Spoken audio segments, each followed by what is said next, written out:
And good morning. It is a Thursday edition of Glenn Clark Radio. I'm Glenn. He's Griffin. I went to school on time today. What a world. I went to school like for a day. Tomorrow it's supposed to snow at night, so I assume they'll close the schools at like 2 or 1 or something in the afternoon because it's going to snow at night. I'll just make that assumption that they just go ahead and shut it all down at like noon. All right, we got to go home. Might snow later. Nice. What a thought. Have the kids go to school. Maybe learn something. I got home last night. My older son's like, Dad, we had like 10-minute long classes today. We played on our computer. I'm like, what is this? Hey, Baltimore Ravens fans. Join Ravens legend Jamal Lewis, who will host a meet and greet on Wednesday, January 15th at the Verizon Glen Burnie North Verizon store. The first ever Verizon Super Bowl Fan Fest, a one-of-a-kind Super Bowl LIX, for those of you that aren't hip like me, but know how this all works. That's 59. Oh. Yeah, I know that. Good job. I know things.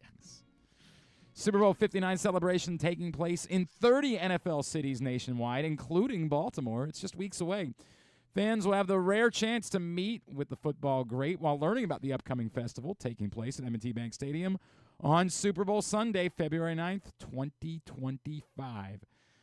So, yeah, you're going to want to be there next Wednesday at Verizon Glen Burnie North to hang out with Jamal Lewis and get ready for Verizon Super Bowl Fan Fest at M&T Bank Stadium. It's an event free for Verizon customers and offers an unforgettable evening from 4:30 to 10:30 with NFL-style activities, delicious food and drinks from local favorites, a unique big game viewing experience on the big screen, and live music. For more information on Verizon Fan Fest, go to verizonfanfest.com. Coming up on the program today. Well, I was gonna say I wouldn't have. I think it would have been okay if they had pulled the kids from school today, though. I mean, it's pretty windy. So. It is a little windy. You're right. So there's some breeze, and it's blowing the snow. I'm a bit surprised they didn't try to shut down the school. I mean, I'm looking at the parking lot right now. I'm like, there's like kind of a half a drift like into a parking spot. I mean, how do you go to school in those circumstances? That's what I'm like. See, you get it. I mean, really, Christ, yeah. I swear. Anyway, all right. I do, as I always say, by the fourth snowstorm. We do get to a point in this. I don't know why we act like weirdos for the first three. We're not getting. But on the fourth one, everybody stops pretending. We don't care anymore. We're over it. It could be 6 inches of snow. We're all getting out there and driving to work. I don't know what it is. Snowstorm 4. If you have a snowy winter, you get to snowstorm 4. And we all act like it doesn't exist. No one cancels plans. No one gets drunk the night before. We're so annoyed by it. We should be that annoyed on the first, but we're not. We're children. We want to get drunk on a Sunday night. Or we just want to enjoy the snow. No. Yeah. Not everyone's drinking. You're a child. I'm not a child. Yes, you are. No. We have things to do. I enjoy things. I'm allowed to do that. Yeah, there's plenty of things to enjoy. Go watch the Jerry Springer documentary. The Australian Open starts this weekend. A friend accused me of not liking anything last night. I'm like, no, I'm just not a weirdo. I'm not 4. If I was 4, I'd love snow. I would. I'm 41, so I know You're a man. Come after me. I know it's bad for everyone. There's lots of things. When I was a kid, I liked the idea of eating ice cream for breakfast and washing it down with a Coca-Cola. Once I got into my 20s, I recognized, maybe not supposed to do that anymore. Was it more like the 30s? I think. I was out in my 20s. I was out on that. Did lots of other dumb things, but got out on that. We're adults, not toddlers. Grow up. All right, now. All that being said, coming up on the program today, in just a few minutes, our buddy Pete Gilbert's going to join us from WBAL. Pete was at the Maryland-USC game last night. What a bummer. Man, God.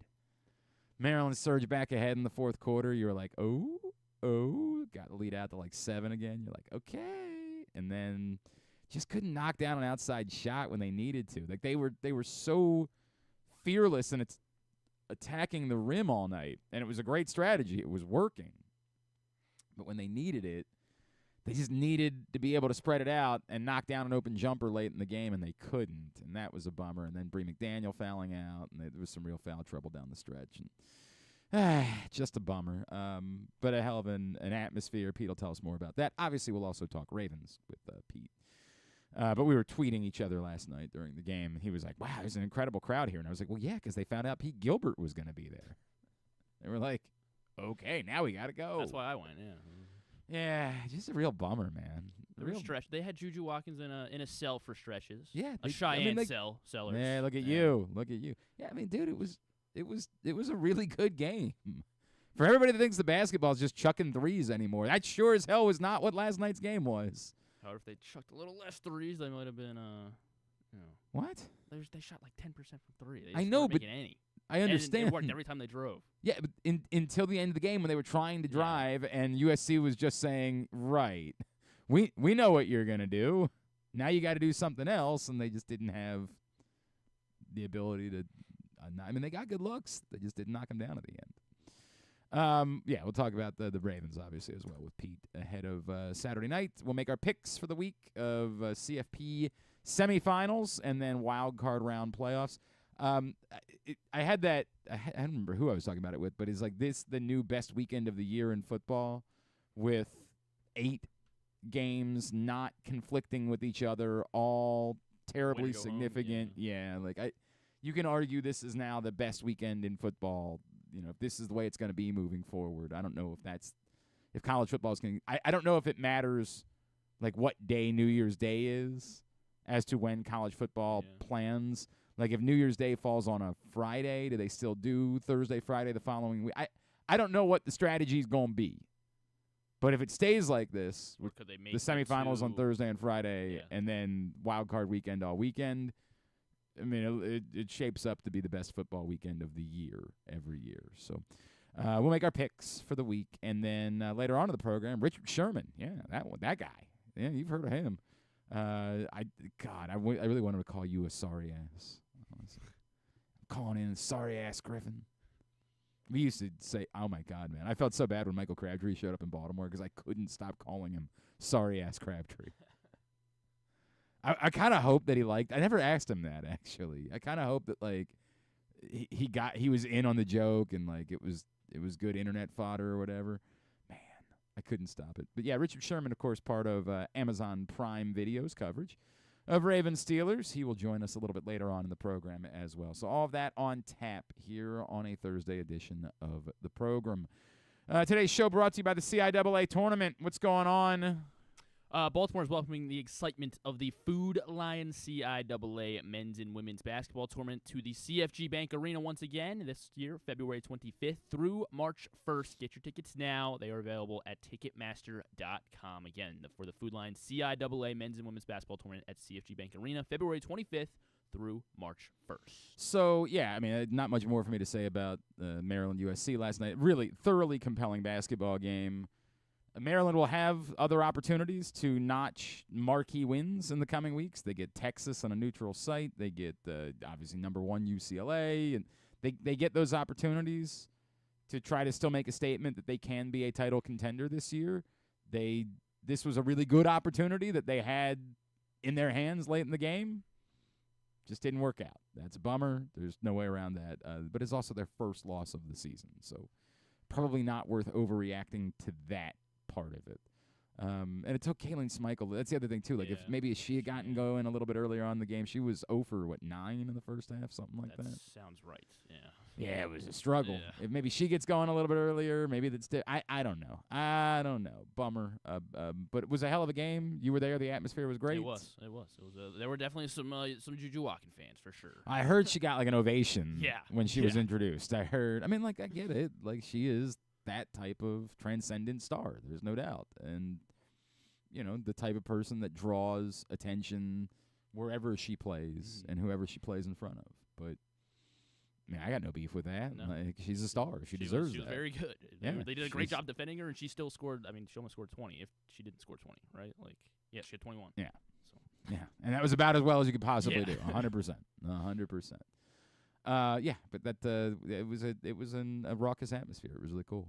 The Cavaliers, man, it's unbelievable, isn't it? You have that meeting last night. They have 4 losses. The Thunder have 5. It's historic. By the way, ESPN's coverage is just they were doing like a remote studio show for the game of the year. And I get it. For them, it's like, well, this doesn't involve LeBron James or Steph Curry, so it's not really the game of the year. No, these are the 2 best teams. Bar none. Like, no debate about it. And they were doing a remote studio show. So bad, man. It's so bad. But, yeah, break up the Cavaliers, dude. I don't know when they're going to lose. Like, when are they going to lose? Let's see. Who are the Cavaliers? Ever. They're probably going to Ever. Whenever they play the Celtics, I assume. Well, they beat the Celtics a few weeks ago. Yeah, I mean, they've beaten everybody. Lost to them, but they lost to them. Right, that was their first loss Yeah, this year was yeah. to the Celtics. I don't know, dude. They are. And explain it, right? Because you certainly don't look at their roster and say, well, this is the greatest roster ever put together in basketball history. But, man, they're a fun team to watch, dude. They just roll through everyone. It's crazy. As far as the Ravens are concerned, Todd Monken, another interview request, add the Raiders to the list on top of the Jaguars and the Bears. The Raiders would be the first team that, like, if that was where the offer came from and you were Todd Monken, you'd have to think about it. Like, the Jaguars and the Bears, we think have quarterbacks. Yeah. We think. There's, there's some squinting there. It's not slam dunk, but we've seen enough from Trevor Lawrence to still believe that, like, if you believe in yourself as a coach, you can get the best out of him. Of course, we all thought that's what Doug Peterson was doing when he showed up in Jacksonville, and that lasted for, like, a sneeze. And I think we all believe in Caleb Williams and think that if they had an offensive line, then Caleb Williams probably would have had a little bit of a different season this year. And he certainly showed enough for you to if the offer was Chicago and you're Todd Monken, you're jumping at that. Like, you have to take that job. In Jacksonville, you probably have to take that job. If it's Vegas, What pick do they have? They're like the 10th pick or something. Really? Didn't we look this up, or was it the 7th? It was something. Oh, it was 9th? Maybe it was 9. I feel like we looked it up recently, and we were like, yeah, I don't know what you're doing with that. 6. They're 6th. Okay. So But you're not getting one of the two. Drew Aller, You're so enamored with Drew Aller. Griffin has started this, like, one-man Drew Aller crusade. I mean, like, trying to he's make tall, him. you know? Yes, he is. You're right about that. He is tall. No doubt. He's got that. tall, you know? Hey, and tell me something else about Drew Aller. Well, he's got a good tight end. Right, but They you got a don't good tight end in Vegas. you don't get the. Well, that's true. All right, now you're onto something there. If that's the scenario, if, like, you get through the whole process and Jacksonville hires whoever they're gonna hire, Aaron Glenn, Urban Meyer. Oh, yeah. yeah, right, Ryan Day. Yeah. God, how funny would that be? It was Ryan Day. They make their hire. Chicago gets Ben Johnson, and then Tom Brady calls you and he's like, "Hey, look, man, good news. You're our guy. Sure, we wanted Bill, but what a weird story that is, man. What a bizarre ass I like story. the rumor that like random college coaches are just making that up, so that way they can go to kids. Oh, they're trying to recruit against him. Yeah, Is that? Yeah. And they're like, hey, Bill's about to leave you. You don't want to go. I mean, you don't want to play for him. Like, the detail of it being Tom Brady who made the call. So that's a lot. Like, if Tom Pelissero really reported that because Dabo Sweeney told him, then I mean, Pelissero's gonna have that's rough. That's a rough look. Whatever. I don't think Bill Belichick's taking the job to the point where, like, if Tom Brady now calls Todd Monken, like, "Hey, buddy, you were our guy all along. Come on, man." If I'm Todd Monken, I just have a courtesy call to Bill. I have to think about it. Like, I can't just say yes because it's one of the 32 jobs. Like, I have to think for a second. I'm telling you, man, I think Mike Macdonald is a good football coach. I think I would want, for a lot of teams, Mike Macdonald to be my football coach. But I think he's in hell because he's actually in purgatory. They pick 18. They have the highest or, like, the lowest pick of any. Oh, they won 10 games. Yeah, like, they were good. Yeah. But that's exactly what they're. Geno Smith is good enough that you're going to win football games, but he's not good enough that you're going to win anything of significance. Maybe Drew Aller falls to 18. Yeah. You're so sad. I don't even know how Geno Smith has had like career records this year. He had like the best season of his career. Yeah. I don't know that you can just move on from him. Well, this is good. Aller sits behind Geno. Right. Both really tall. Keep and trying to draw learns- this up. We don't even know that Drew Aller's leaving. You're Might. so enamored with Drew Aller. Like, I think he's in purgatory in Seattle, and that would be the concern that I would have about taking a job in Vegas is, like, how are we getting out of this conundrum? How does this change? What's your solution? And I have no idea what they would say the solution would be. No clue. Is their solution Justin Fields? Is their solution Russell. I mean, but He's that's not a solution, all of yeah, these are but- things that would make you feel like you're in purgatory. Like it's Kirk that. Cousins, yeah. Yeah, you feel like it's purgatorial. Like, okay, so we can go win 10 games Darnold, and yeah. be good enough to be good enough. And I get that there's got to be an amount of hubris involved with being a coach. Like, you've got to believe, well, I could win a Super Bowl with Sam Darnold. Yeah. Okay. Good luck. I would think about it. That's all I'm saying. I would think about it if I were Todd Monken, and that was the offer. But, yes, add the Raiders to the list of teams that are interested in bringing in Todd Monken. Another day where Zay Flowers does not participate in practice. The only thing I will tell you, I had someone reach out to me and say, I heard that Zay knows he's not practicing, but wants them to let him run around before the game and see if he could test it and see if he could go. To be clear, the Ravens definitely would not need Zay Flowers to practice to be willing to let him play. There's no doubt about that. But there's a little bit of a difference between not practicing because you're in the concussion protocol versus not practicing because you're injured. It's far more rare for someone to not practice at all week and then them say, yeah, but we'll be willing to give it a shot. Like, you don't see 3 DNPs and questionable very often. When it's 3 DNPs for an injury, It's T.J. Watt, like and then he's questionable. Yeah, did he even do that? I thought he was limited. I think by Friday, I think you're right. I don't think it was 3 DNP. You almost never see 3 DNPs and questionable. I'm not saying it's never happened, but it's almost never. So I mean, we'll get an answer today, almost certainly. I'd be stunned if he is able to even try to give it a go pregame and test it based on everything that we've heard, but I don't know. I mean, it's the playoffs. I get it. If there's any possibility of it, what did Dr. Chow say? It's a Hail Mary. Well, ask the Commanders. Sometimes those work out. Sometimes, one of the other defensive backs just runs into the stands and doesn't bother to play football on the final play of the game. Still had a chance to make the play. Yeah. He still did. Still came racing back in nonchalantly, like, just jump up here. What? Imagine if he made the play. Yeah, I mean, that would have been like an all-time highlight. There's no doubt. That would have been remembered forever. But, yeah, it does seem like that's probably going to be the case. And then a couple of names showed up on the Steelers injury report yesterday where you're like, oh, but then found out it's just illness for Cam Hayward. And, well, he was on the day before. And then Chris Boswell showed up. Don't ask Glenn about illness, though. I mean, if it's that illness. I want to talk about illnesses. I would prefer not to. Yeah, whatever, man. Like, if it's illness, they're playing. Like, stop. They're playing. Whatever it is. Especially Chris Boswell. Like, he could get it the day of the game, and they'd probably be like, all right, we can push through. You just stay away from everybody while you're on the sideline. Don't go into the locker room. Go somewhere else. Wear a mask, and then get out there and kick the football because he's good at it, unlike everybody else in the NFL. So that's everything from yesterday, all the Ravens notes that I think matter whatsoever. And anyway, yeah, that's where we are. All right, today's show also brought to you by Project Game Day, which returns. Back in action this Saturday night following Ravens Steelers in the playoffs. Come hang out with us, PressBoxOnline.com/gameday. Myself, Rita, Femi, KZ, Stecca, the whole crew. You never know. Josh and I were texting for a little while last night.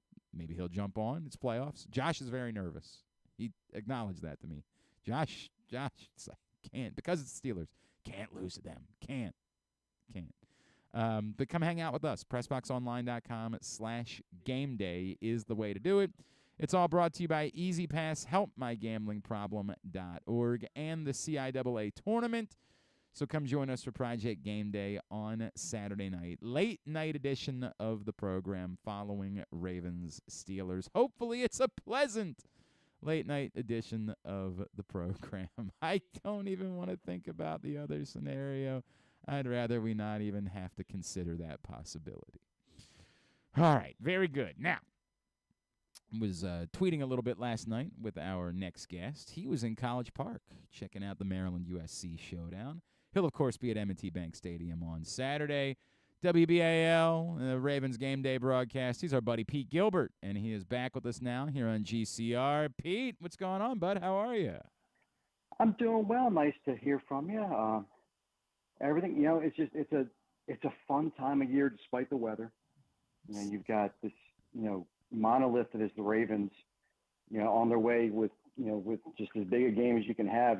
Got Pittsburgh at home in the playoffs. I mean, that's just. Oh, And then you had, like last night, I'm like, I gotta get down and see, this unbeaten Terps team, and I want to see Juju Watkins in person. Yeah. And just the crossover right now. It's just it's a lot, but it's awesome. Well, I know you were talking about the atmosphere and how electric it was.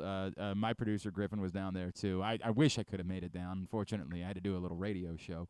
But, yeah, I mean, it's electric. It's awesome. And the cool part for Maryland is this isn't unique to a transcendent star coming into town. Like, over the years, Maryland will draw for Duke games and is drawn for, like, big games. There's a fan base that's built in. Like, they're used to these electric atmospheres over the years. Yeah, I mean, the Maryland women's program, particularly since Brenda, really revived it 20 years ago, has become, I mean, they are one that you hold up and say, this is how you do it. And they have had, they've won championships. They've had monster crowds. They have a real fan base. And last night, it was interesting to me when Juju was introduced. I mean, there was a very large applause for her. People screamed and cheered for her. But any time that something went, they didn't do it when she was making shots. They were like, okay, we're Maryland fans. Like there was that recognition that you're awesome and we're really glad that you're here. Now we want to kick your ass. Right. Was kind of, I felt like was the common approach, and it was like that throughout the game. And I kind of blame myself for the outcome. I left with 4 minutes to go. You son of a bitch. Because it was late, and I had to drive back to PA. I just didn't. I know. It took a long time to get into the parking lot. I didn't want to take a long time to get out of it. When I left, they were winning. All right, that's it. Everybody go get your sandwich boards. Go pick it outside of the TV Hill today. Everybody wander over to Woodbury and let it be known. He's got to go. He's got to go. It's his fault. No, of course. I own it. I understand. It's a late night, by the way. 8:30 tip. I know. It's a late night. All right. It's 10:30. I got to get going. Yeah, it's time for everybody's looking at him like, the game's is not over yet. Like, by the way, it's such a dad thing too, right? We're like, I know, right? And I'm there now. Like when I was a younger man, it never would have happened in a million years. Now I just don't care. Like it's very much a dad thing. It's 10:30. I expire. I gotta go. It's just the way it is. They look at you. They're like, it's the final possession of the game. Like it's but I'm a Geico commercial, right, or whatever it is. Right. I feel it. God. I know it entirely. All right, let's talk about Saturday. I have two thoughts. The first being, are we maybe underestimating the Steelers too much? Like I felt over the weekend as Ravens fans were watching the games, like they didn't want it to be the Steelers. They would have rather it been the Chargers. And then by Monday, it felt again like, okay, wake me up when the games matter. Like the tickets have come crashing. There's not the same demand as you would think for a Ravens-Steelers play. Something that's literally never happened in Baltimore before. Much like there had never been an AFC championship game, there's never been a Ravens-Steelers playoff game in Baltimore, and yet there are an abundance of tickets available at really affordable prices given where we are in 2025. I just wonder if maybe it's gone back to we're maybe overlooking the Steelers a little bit too much based on how their season closed. I tend to think it's more that it's night and it's going to be cold as a windy and just kind of a really miserable night to go sit outside for 3 hours. I think that probably has more to do with it than any idea that I don't think Pittsburgh is an interesting draw.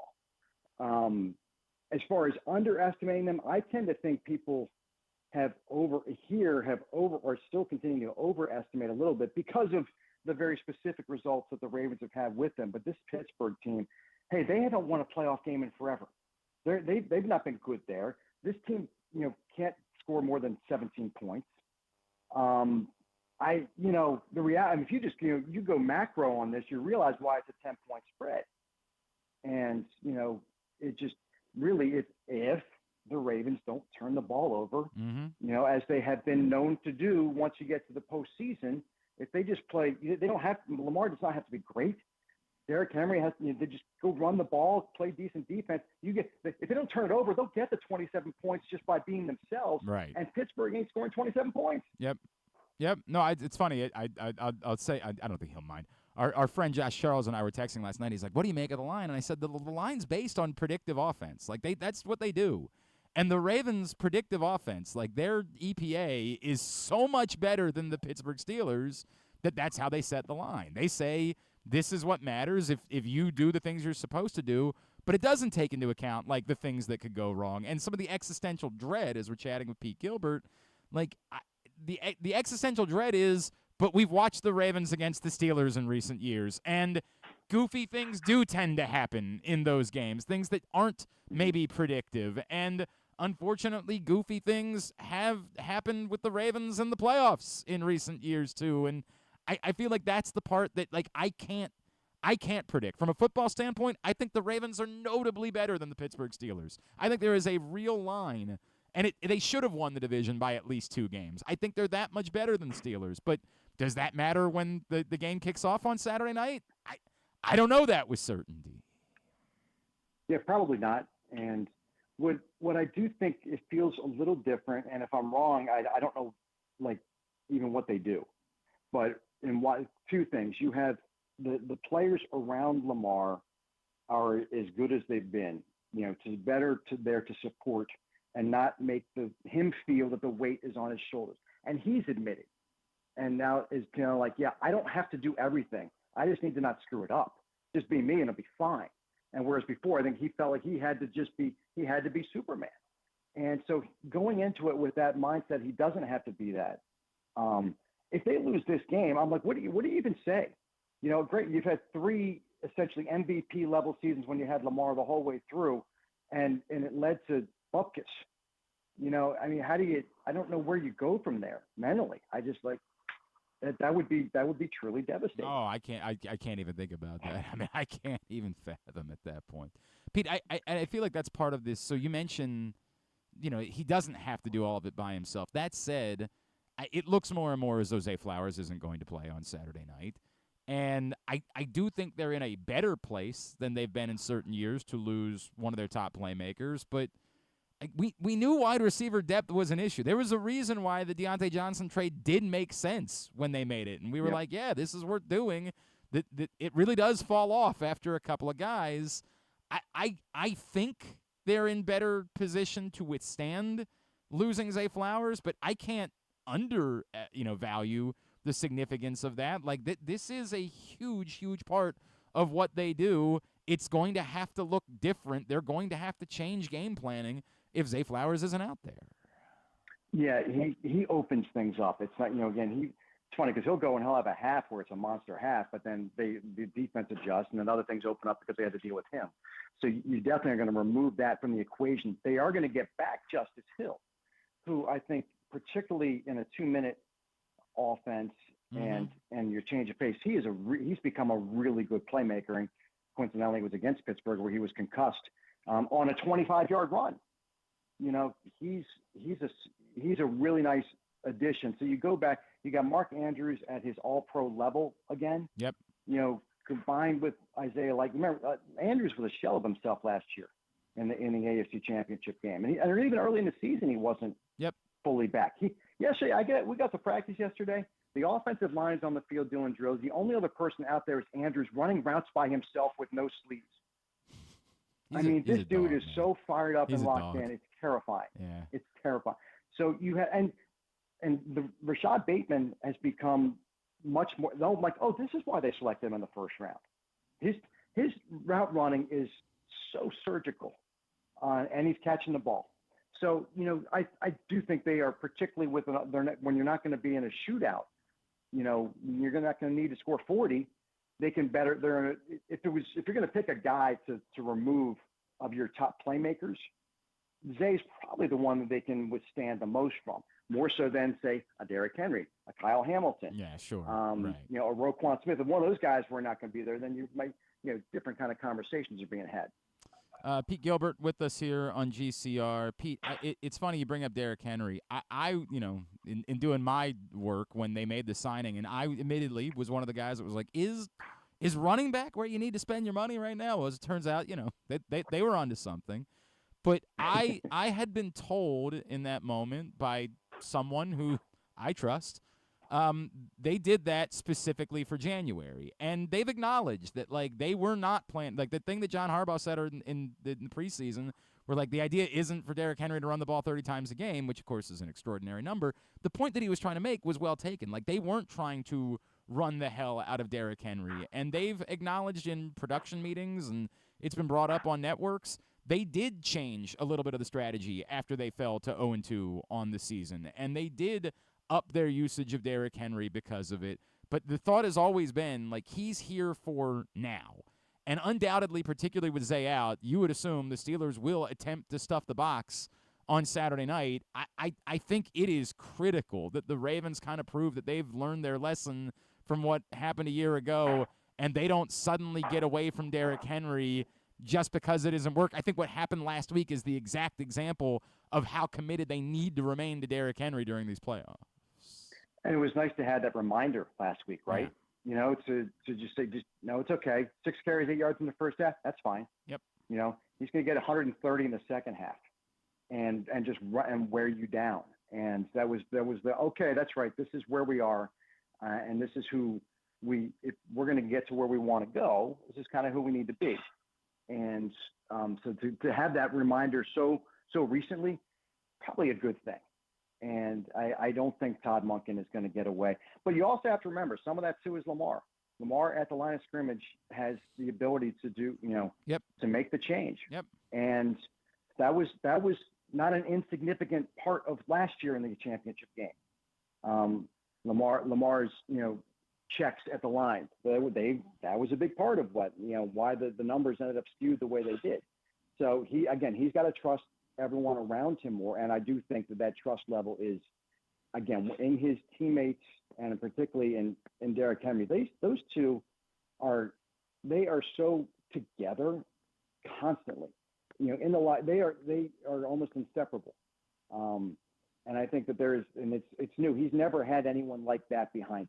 He just, the guy, everyone that's been back there, whether it was Mark Ingram, who had a career year, or the ghost of one of these running backs that had 10 years before had been decent, they were good. Well, now he's got a real dude back there, and I think he knows it. And I don't think he's going to get away from that. Well, and I also do think it does require Lamar, however, running more. And we can joke about his mom cussing him out and what it's looked like since then, but I think we all saw the same things, which were it was there, and there is something to be said for. And our buddy Femi Imadeja reminds me all the time, you can't do it every game. The wear and tear of taking that many hits, even if they're not big hits, they are going to impact your career. But it has seemed like there's been a bit of a post-bye. Hey, this is the time of year where I got to do it, where I can't make the business decisions, where everything's at stake, in particular if they try to stuff the box and stop Derrick Henry. I've got to recognize that means there's going to be lanes outside, and that's the wise thing for me to do. And I think that we're going to have to see more of that in the next couple of weeks, again, particularly with Zay not on the field.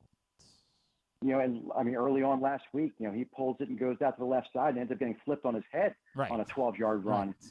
And that's when everyone cringed, but he's like, I'm ready. No, I'm ready for this. Yep. That's fine. Until I am. It's time for that. And that was his reminder to us. Like, okay, here we go. this is where we are right now. So it's, the curious thing is just simply, if it's going to go badly, I think it's T.J. Watt stunting inside and getting past Daniel Faalele for a strip sack. It's Herbert going, just getting lower than Ronnie Stanley on the outside and beating him on a speed rush and strip sack. Yep. That's where if they contain that, if they can remove that from the equation, I think that they'll be marching on to Buffalo. I think you're right.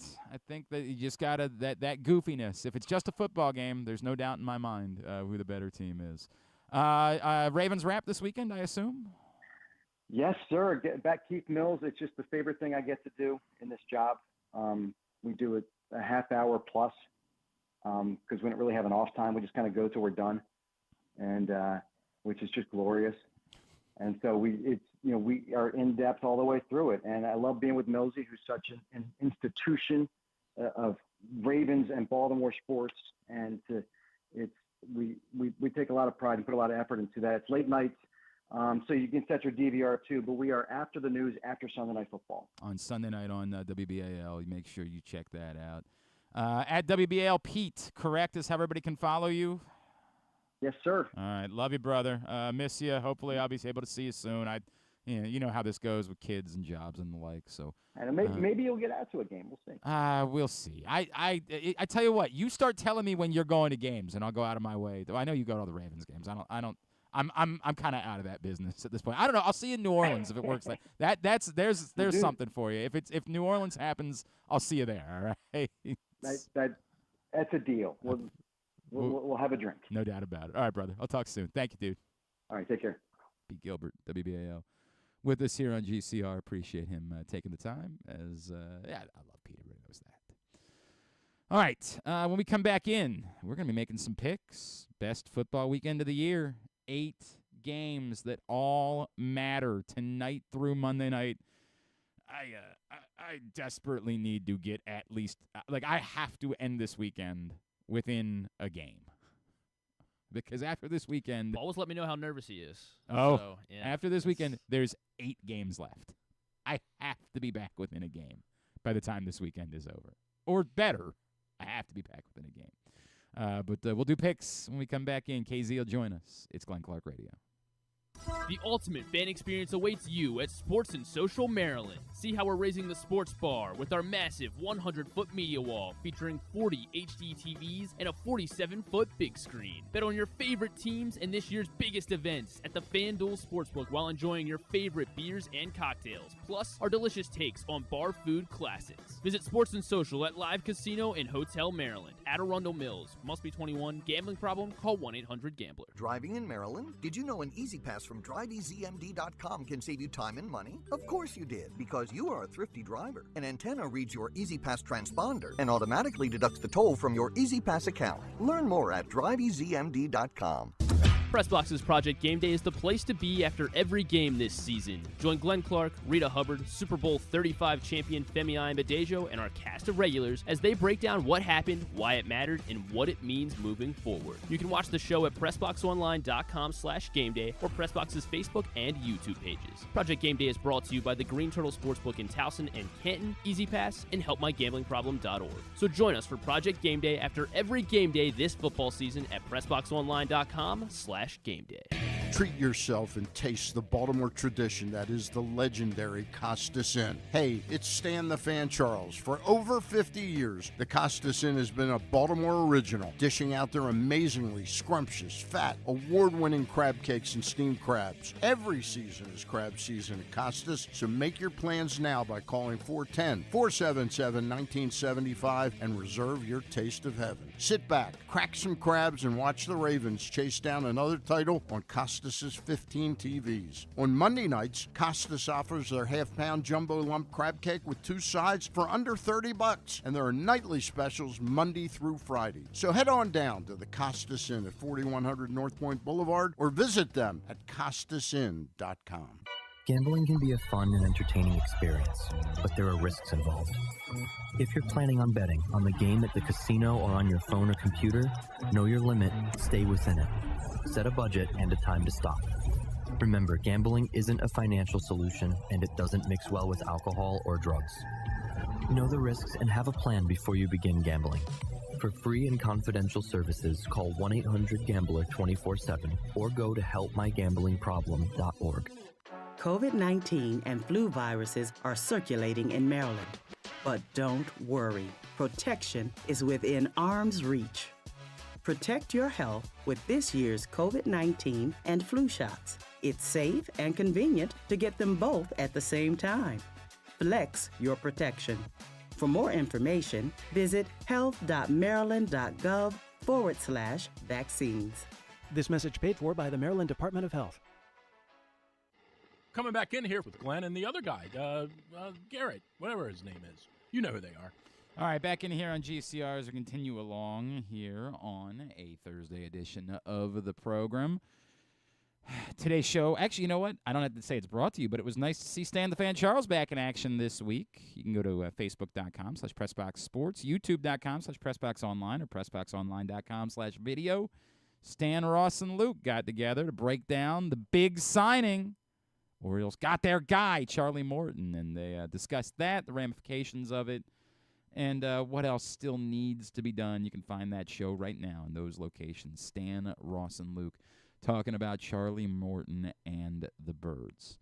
Real quick, spent a lot of time the last month or so talking about our friend Pete Medhurst, who you may remember unfathomably a couple months ago diagnosed with brain cancer, had to have tumor. I mean, one of the best humans that I've ever known, one of my favorite people, someone who's meant an incredible amount to me in my life and my career. Pete is still on the road to recovery, and it is a tough road. We're talking about brain cancer. And, you know, once you get removed from the shock and everybody talking about it, it's easy to sort of slip into reality. Like, well, you go back to your own life, and you just, his family does not have that luxury. His family is still dealing with it every day. And we had asked, a while back for you to consider making a donation to a GoFundMe that had been set up for his family. I just retweeted that. If you go at Glenn Clark Radio on Twitter, I just retweeted again. Like, they could still use your help. Pete's obviously still not back at work.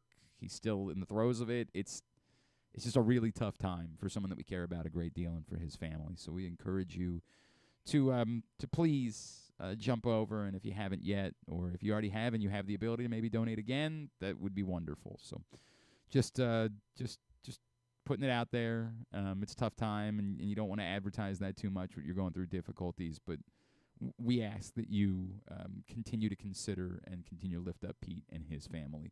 And again, if you go over to @Glenn Clark Radio, if you just search Pete Medhurst on Twitter, you'll find a link to the GoFundMe. Or if you search Pete Medhurst GoFundMe on Google, you'll come up with it. But I just retweeted again for anybody that has not seen it. You can check it out there. From Dan. Dan says, hang on a second. Glenn, I feel like everybody's getting carried away with this line. It does not matter if the Ravens cover. This is weird betting stuff. I don't know why we as a society have allowed to make this such a big deal. I don't know why we as a society have allowed to make this such a big deal. I think I know what you're saying there, Dan. It just feels like that it wasn't worded correctly. Who cares what score the Ravens win by? Who cares if they cover the spread? Who cares what the spread is? Well, people do care about what the spread is, Dan. Gambling is a thing. And again, as I said, these numbers aren't just made up. Like, they're not. To the point, is it a failure if the Ravens don't cover this big number? Not at all. It'll be a failure, when we do this picks thing in a second. If we pick the Ravens, then it'll be a problem for whoever picks them. But does it matter what number the Ravens win? Not a little bit. A 3-point win would not be disappointing. 1,000%.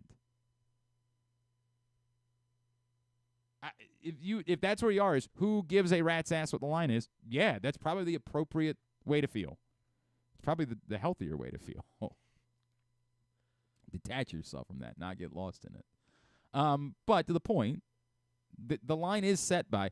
I mentioned I was texting with Josh last night, and there are a lot of people that are like, dude, have you guys not watched Ravens-Steelers game? Like, they're close. There's no way that a Ravens-Steelers game should have a 10-point line. And we had talked about that for the second Ravens-Steelers game. We were like, how in the world is this the line? Like, that can't be the case. But this is the way that it works. I wandered over to NFELO has the EPA tiers. And if you see on their chart, the Ravens have the best EPA since 2009 of any team. The Bills are second offensively in EPA and aren't really that close. The Steelers have a negative EPA. And I'm not trying to get lost in the sauce, right? Like, somebody would say, well, what does that mean? And it's totally a fair question. EPA stands for expected points added. It is the statistic that exists to look at how efficient an offense is. It neutralizes turnovers. It neutralizes things that might be a little goofy, a little wonky. It's just on every play, how efficient are you at moving the ball forward, at being productive? And based on that number, and it also takes into account, like, where did you start the drive? Because if you start the drive at the 50, the expectation is that you're going to score points. So it bakes that into the cake. And the Ravens have a historic EPA. The Pittsburgh Steelers have the opposite. And so that's the reason why the spread is as big as it is. It does not there's no more. A lot of times you look at the spread and, like, does a team cover the spread during the regular season as like a measuring stick of how good they are. We're beyond that. We know the answer. The Ravens are good. Whether they cover the spread or not, as long as they win the game, there's no like, oh, gee, they only won by 6. I got some real questions about this team. Like, whether they cover the spread in the playoffs, to me, is no longer a measuring stick question. It only matters for bettors or dopes like us that are going to do a pick segment. I do think that the spread, you can use that during the regular season for hey, how good really is this team? Are they regularly covering spreads? Like, man, this is a really impressive team. It might tell us something about them. We're beyond that. We're beyond that. There's no question about that anymore. Spread only matters if you're betting. Only matters if you're betting or you're doing this. If the Ravens win by 2 on Saturday night, it was a wildly successful night. Wildly. They win by 1 at the Horn.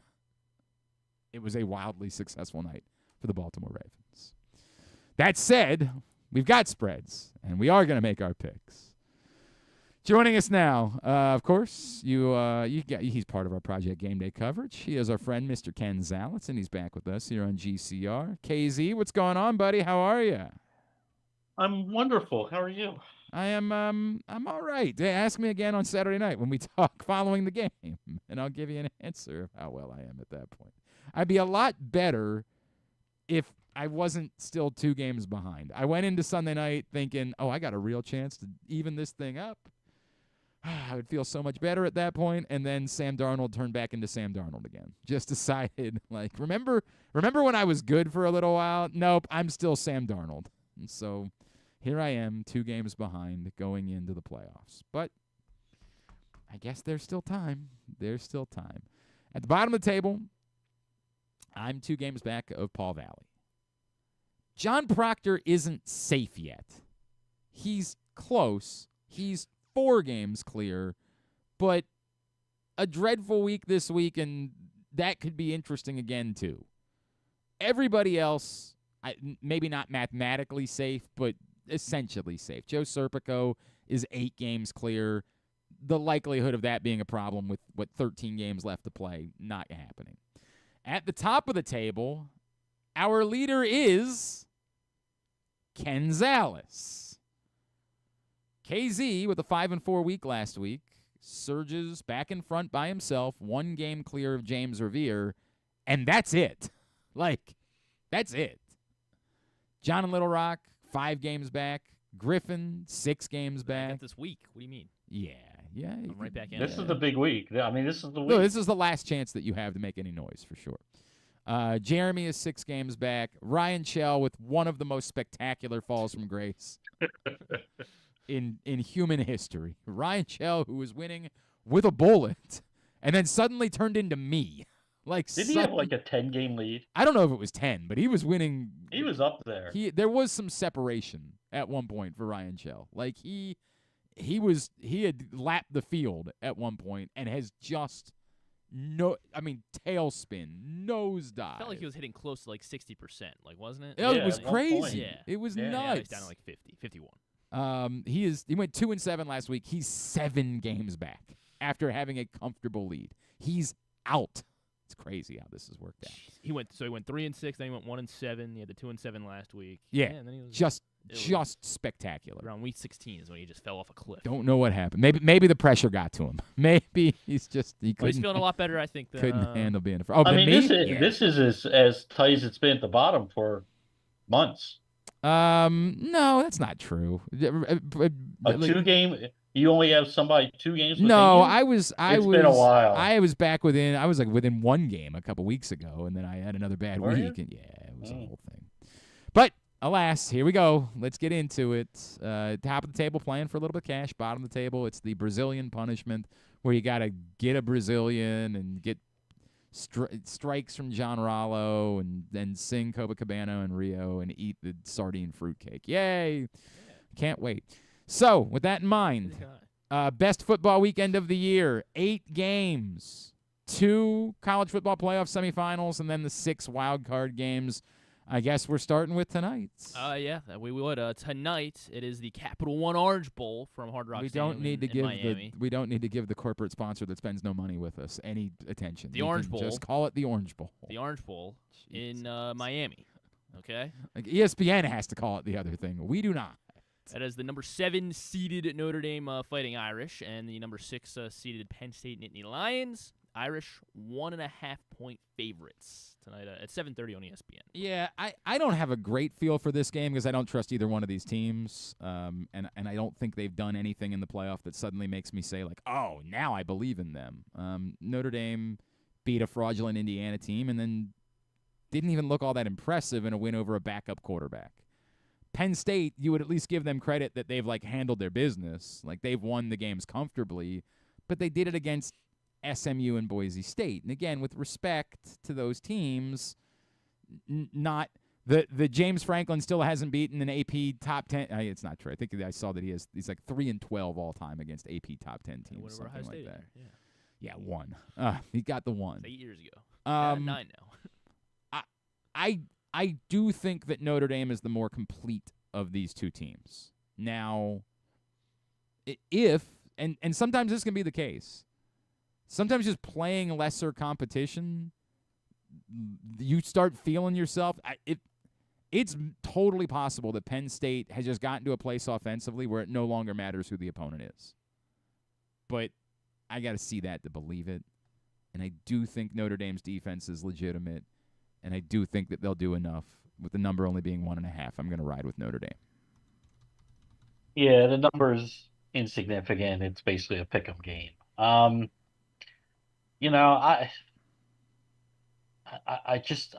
have trouble believing in Penn State. I think they're a very balanced team, but when push comes to shove, they come up small sometimes. And Notre Dame's defense is really, really good. Yep. And I'd like to see them with a little bit healthier on offense than they are coming in. So they're saying Jeremiah Love's good. They said that last time too, and he hardly played. I'm going to go with Penn State. I just think they're on the roll. I think they're the better overall team. And I'll stick with them. I just don't trust Penn State enough. Wait. You're You taking you just said yeah. I'm gonna go with Notre Dame. Okay. No, but you didn't say that. You said I'm gonna stick with Penn State. I just don't trust Penn State enough. Is what? Oh, I'm is sorry. What you said. I'm gonna stick with Notre Dame. Yeah, I mean, this is I think it should be a defensive battle, but yeah, Abdul Carter is apparently a game time decision as well. I guess you assume think he's gonna playing, play. yes. Yeah.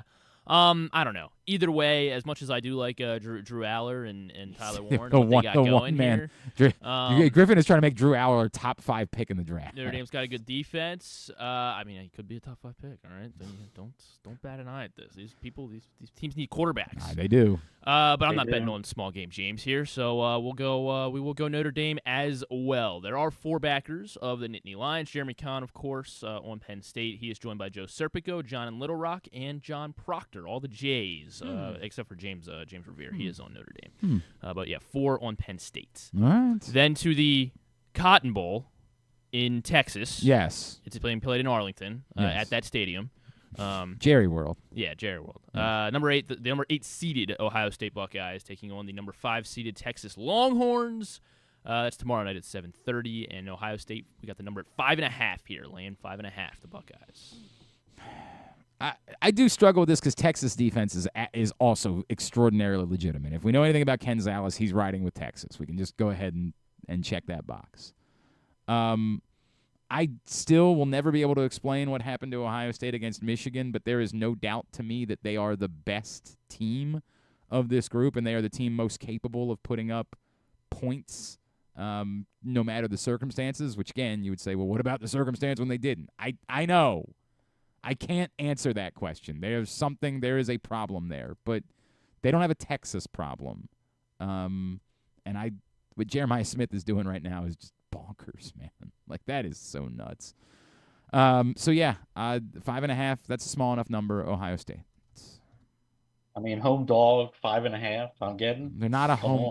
This is the thing that Ken does, where he just looks like Arlington's closer to Austin. It's gonna be 50. It's gonna be 50-50. It's gonna be. They're both it's in Texas. I understand they're playing that. Texas Longhorns. I'm aware of that. It's gonna be 50-50. I'm getting 5.5, and they're in Texas.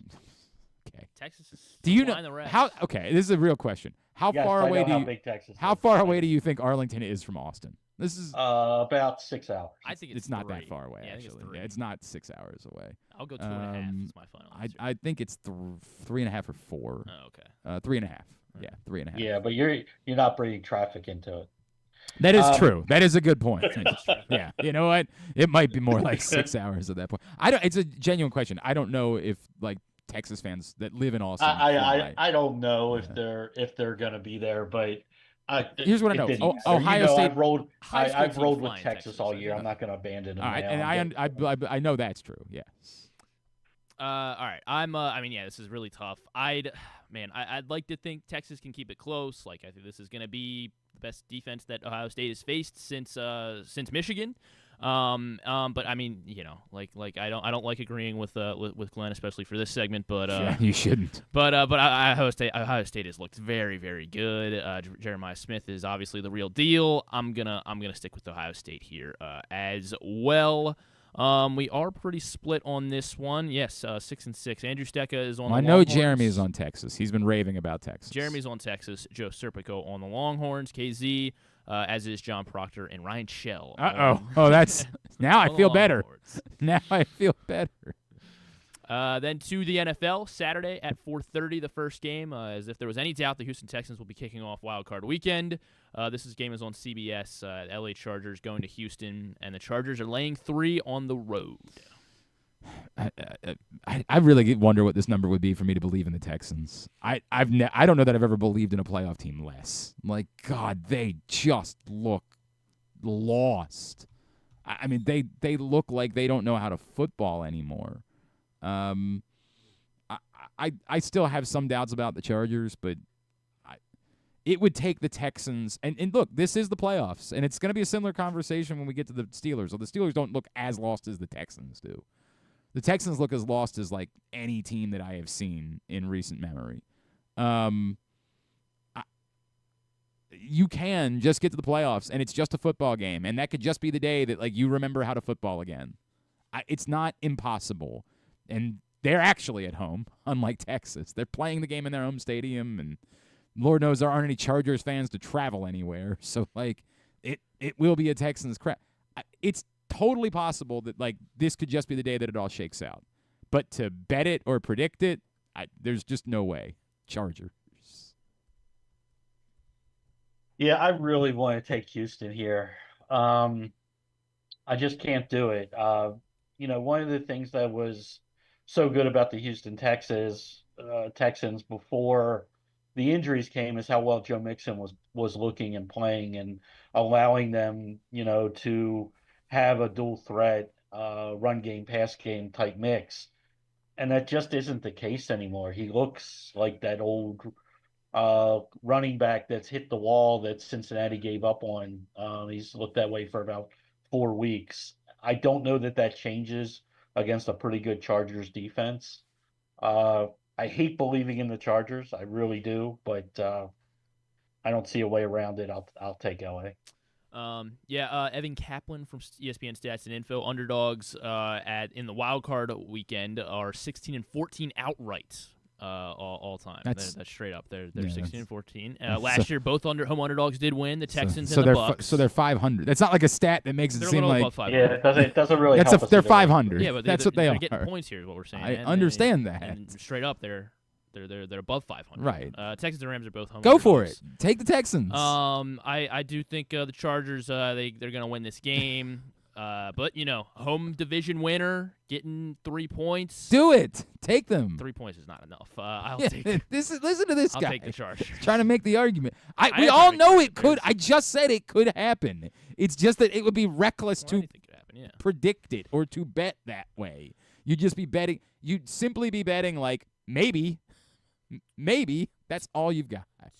Two takers of the Jeremy Kahn, undoubtedly. Yeah, Jeremy Kahn and Joe Serpico on the Houston Texans. Is Joe doing a bit? Because it seems like he's been picking along with you. Is he getting on the just bet against the public? Let's see. They're both on Texas. They're both on Penn. Yeah, they're both on Penn State. Maybe. I don't know. We'll see. I don't know if that's Denver to Sunday now, 1 o'clock on CBS. Denver at Buffalo, and the Bills are laying 8.5 against the Denver Broncos.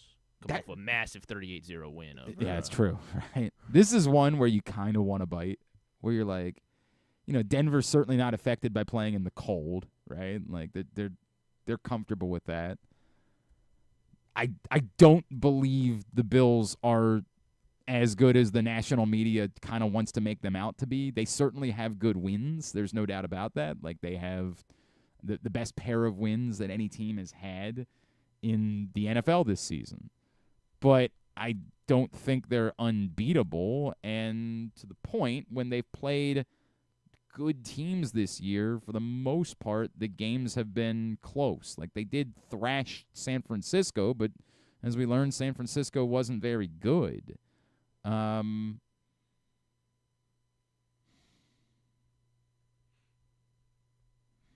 I thought this number would be bigger. That's the other part of this too, is that this line feels like they're asking you to bet Buffalo.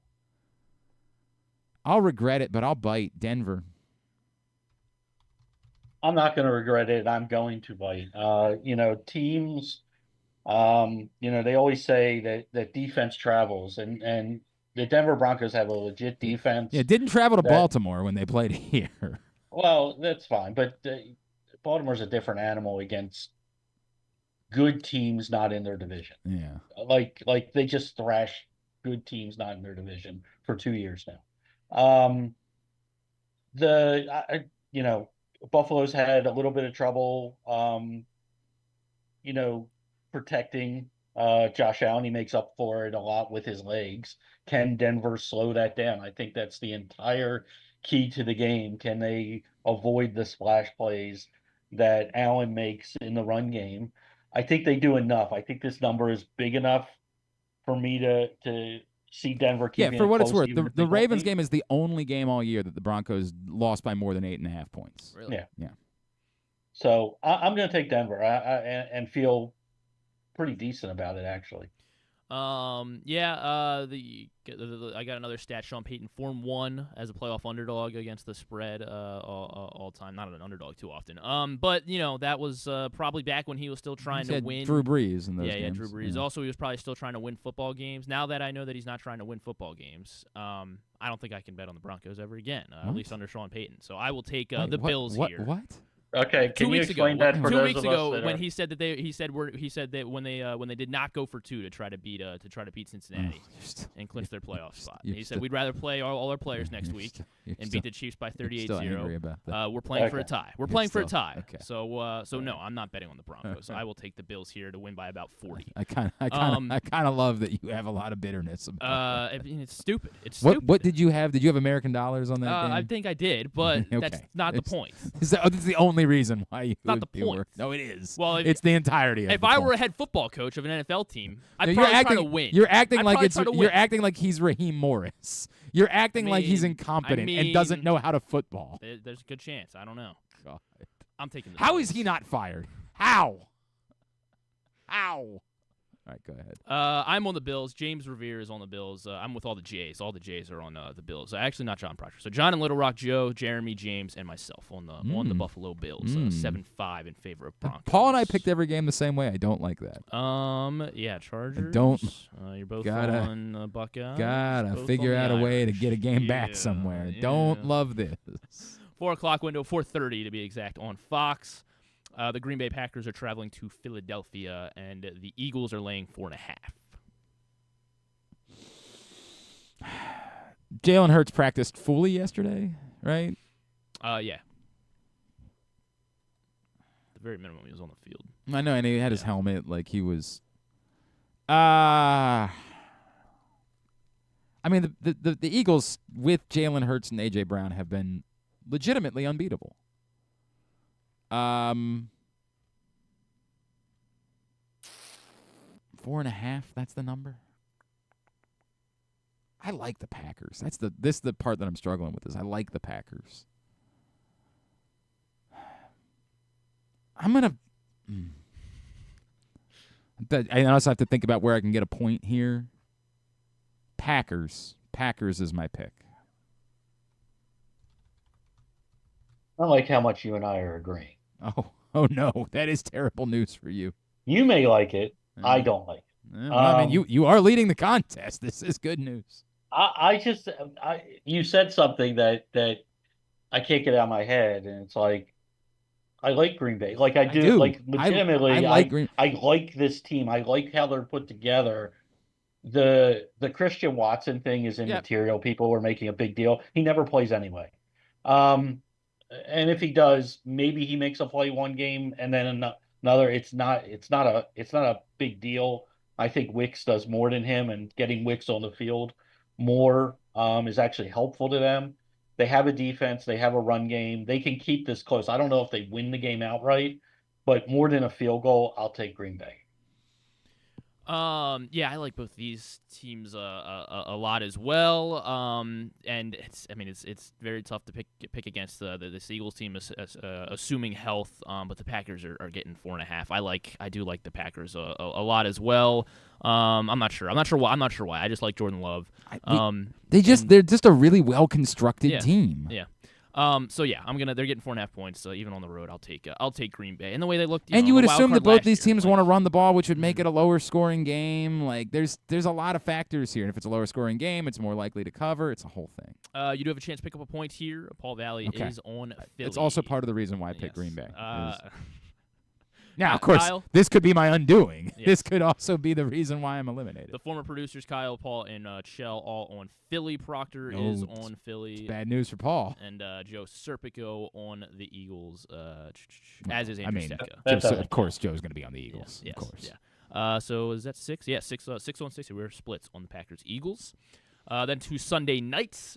Sunday Night Football on NBC. The Tampa Bay Buccaneers are hosting the Washington Commanders. Baker Mayfield is laying 3 points. You really wanted this number to be 3.5, right? Like at 3.5, you say, "Oh, obviously you're on the Commanders." At 3, you don't know what to do with it because you certainly don't trust the Buccaneers, but you acknowledge that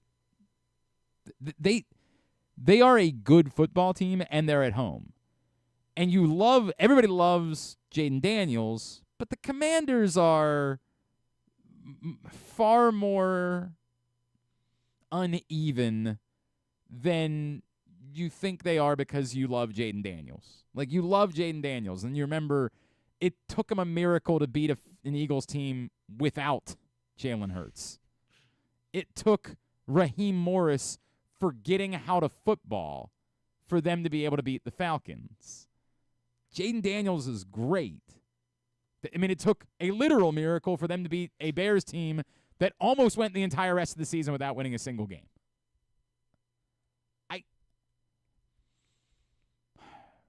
I wanted this at 3.5 because then I could say, all right, fine.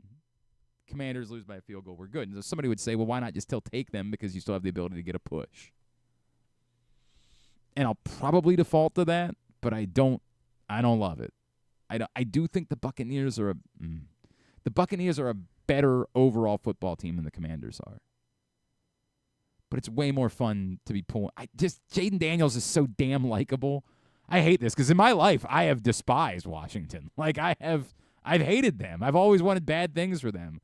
But goddamn, Jaden Daniels is so much fun. I'm going down having fun. Commanders.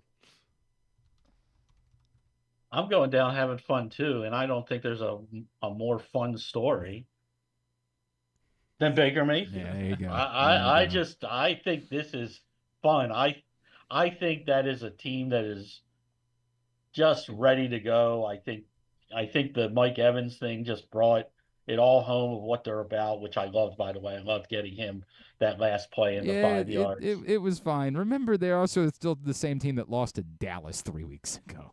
I get that. But I like their run game. I don't think people talk enough about what Bucky Irving has done in the second half of this year. He's totally overtaken that backfield and done a lot with it. They have the weapons. I think this is the most fun game of the weekend. I can definitely see this going over the total. But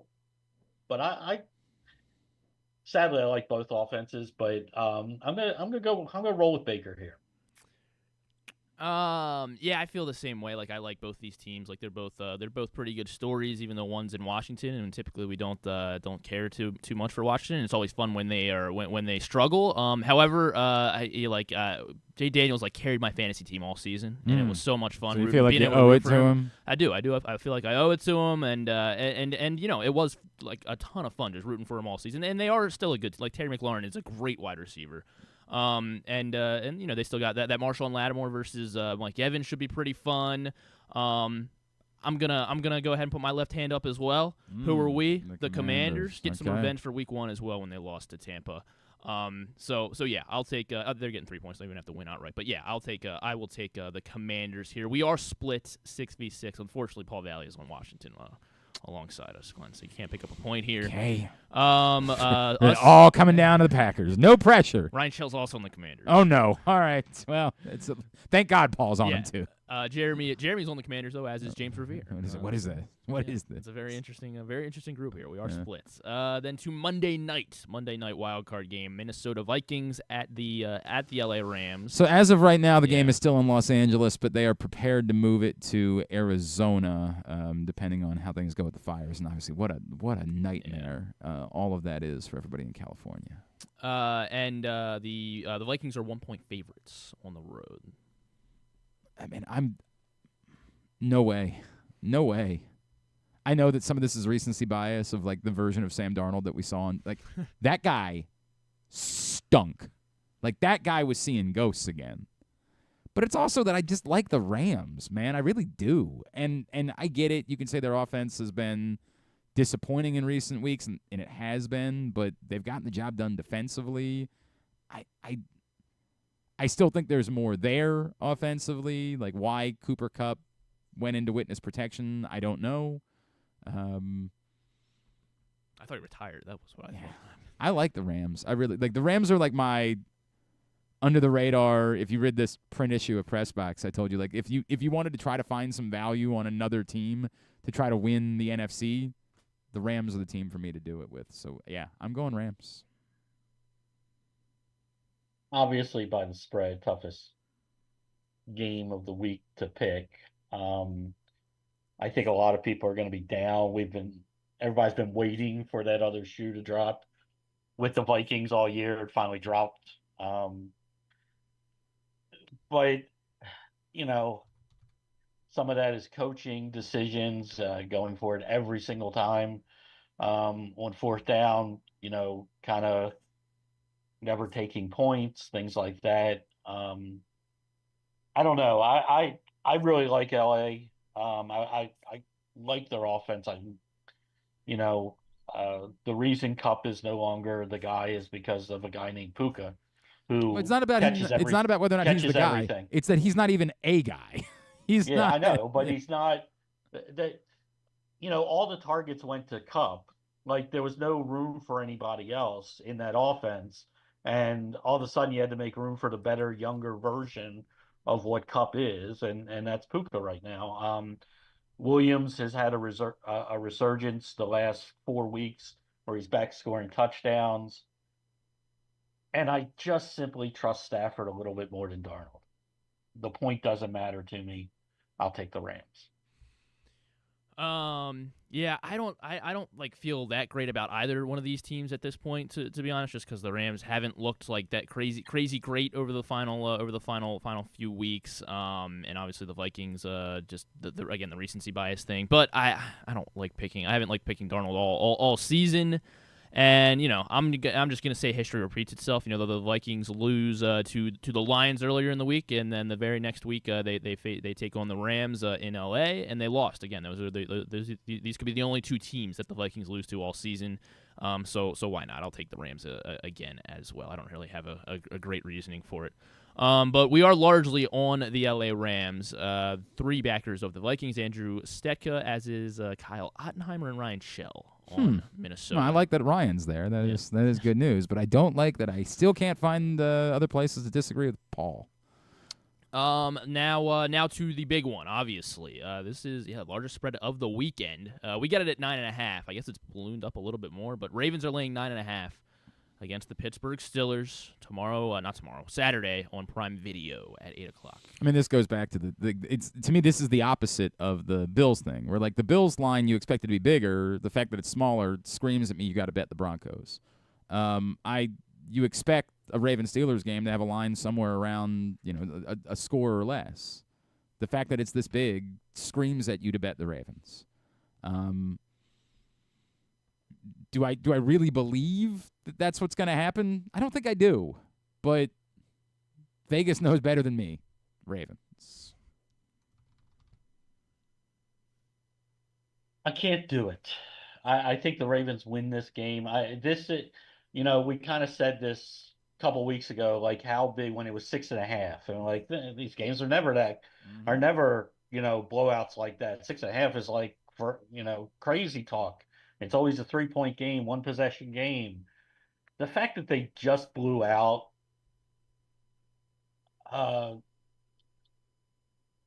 Pittsburgh on the scoreboard doesn't tell you how close that game was. Like, it's a 1-score game, and I still think it's a 1-score game. And 9.5 is enough for me. I think the Ravens win the game, but I'm not going to lay 9.5. I'm going to take the 9.5 in the Steelers.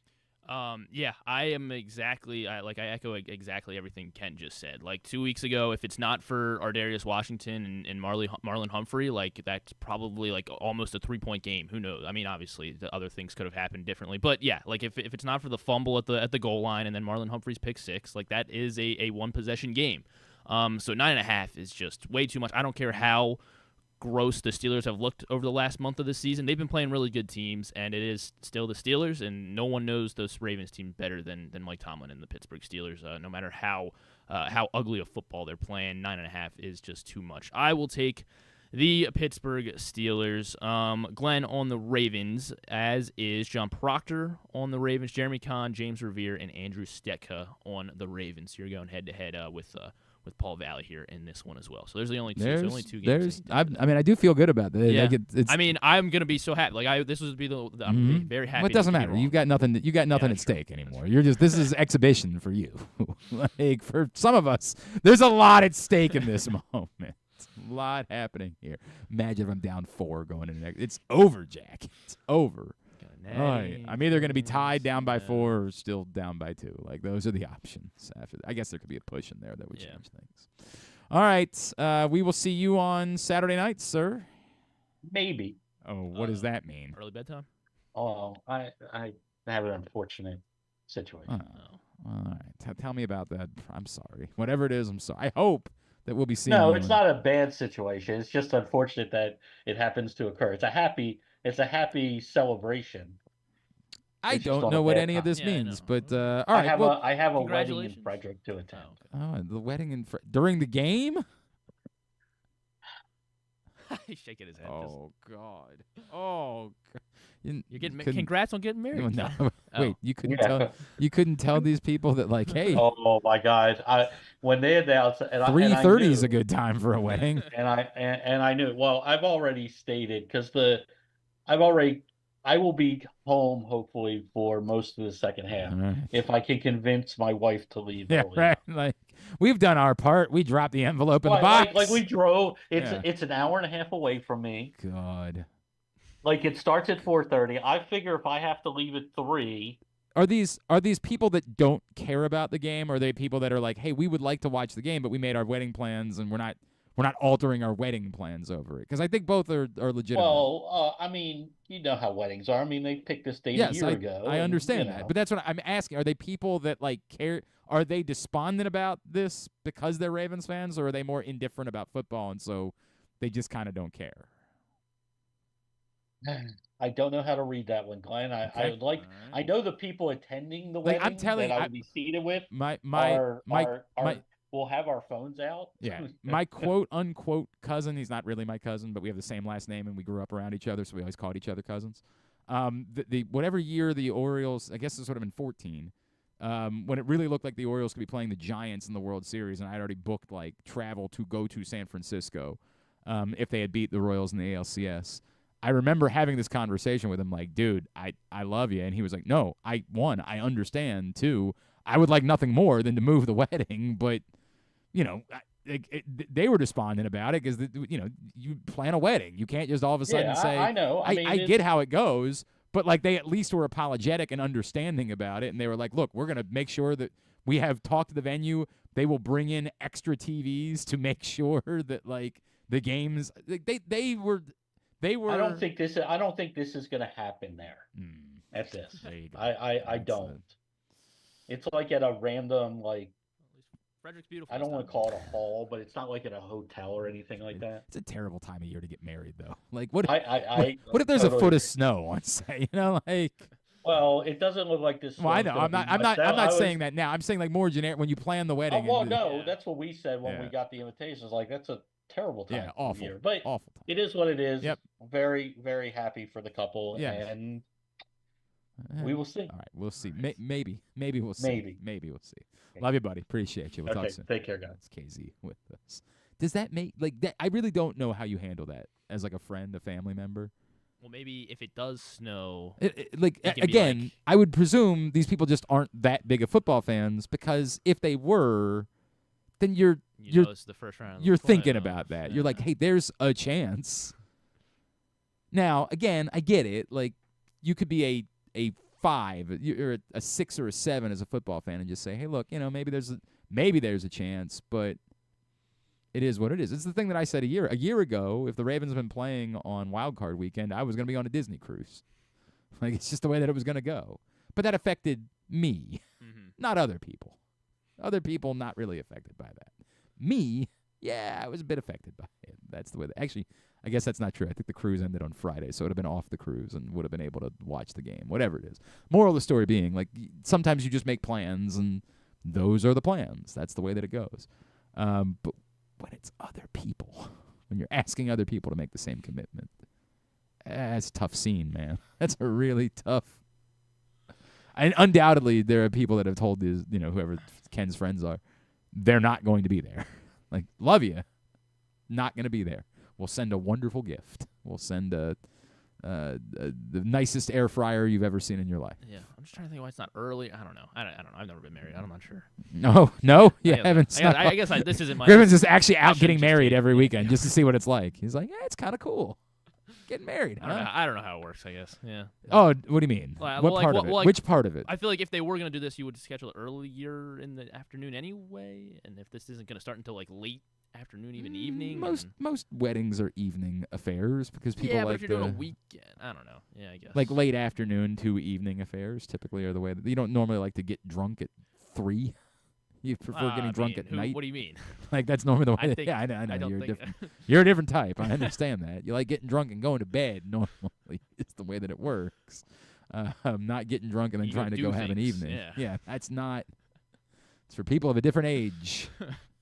People of a different life experience are the ones that are trying to get drunk at 3 in the afternoon. Everybody else, let's get drunk at night and then go right from that to bed. That seems to be the way that you'd prefer. But also, it's going to be getting dark at like 4:30. So what does that do? Wouldn't you want light out? I don't know. Well, I doubt they're getting married out. It's January. I don't think they're getting married outside. Natural light's a good thing, For what? Anything. What are you talking about? Like natural light is good. If you're getting married inside a Makes you feel church, I'm not sure that it matters. Oh, yeah, or I I don't know if it's one of Ken's but Jewish friends. It could be inside a Still get natural light into a church. I don't. I mean, some, I guess, not all of them. A lot of them, it's whatever. I don't know enough about this topic to have this conversation.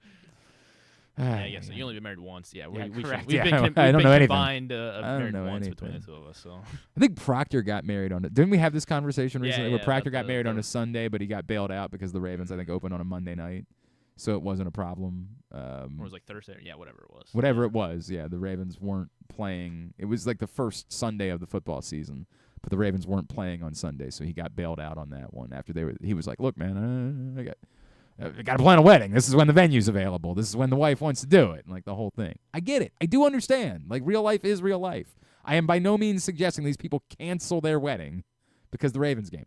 Maybe considering a little bit more ahead of time, or considering the possibility of moving it up, like an hour or so to make it more convenient for people that would want to watch the Ravens game. That I don't think is asking for a whole lot. But not my problem. Although if I don't have Ken on Saturday night, it does become my problem.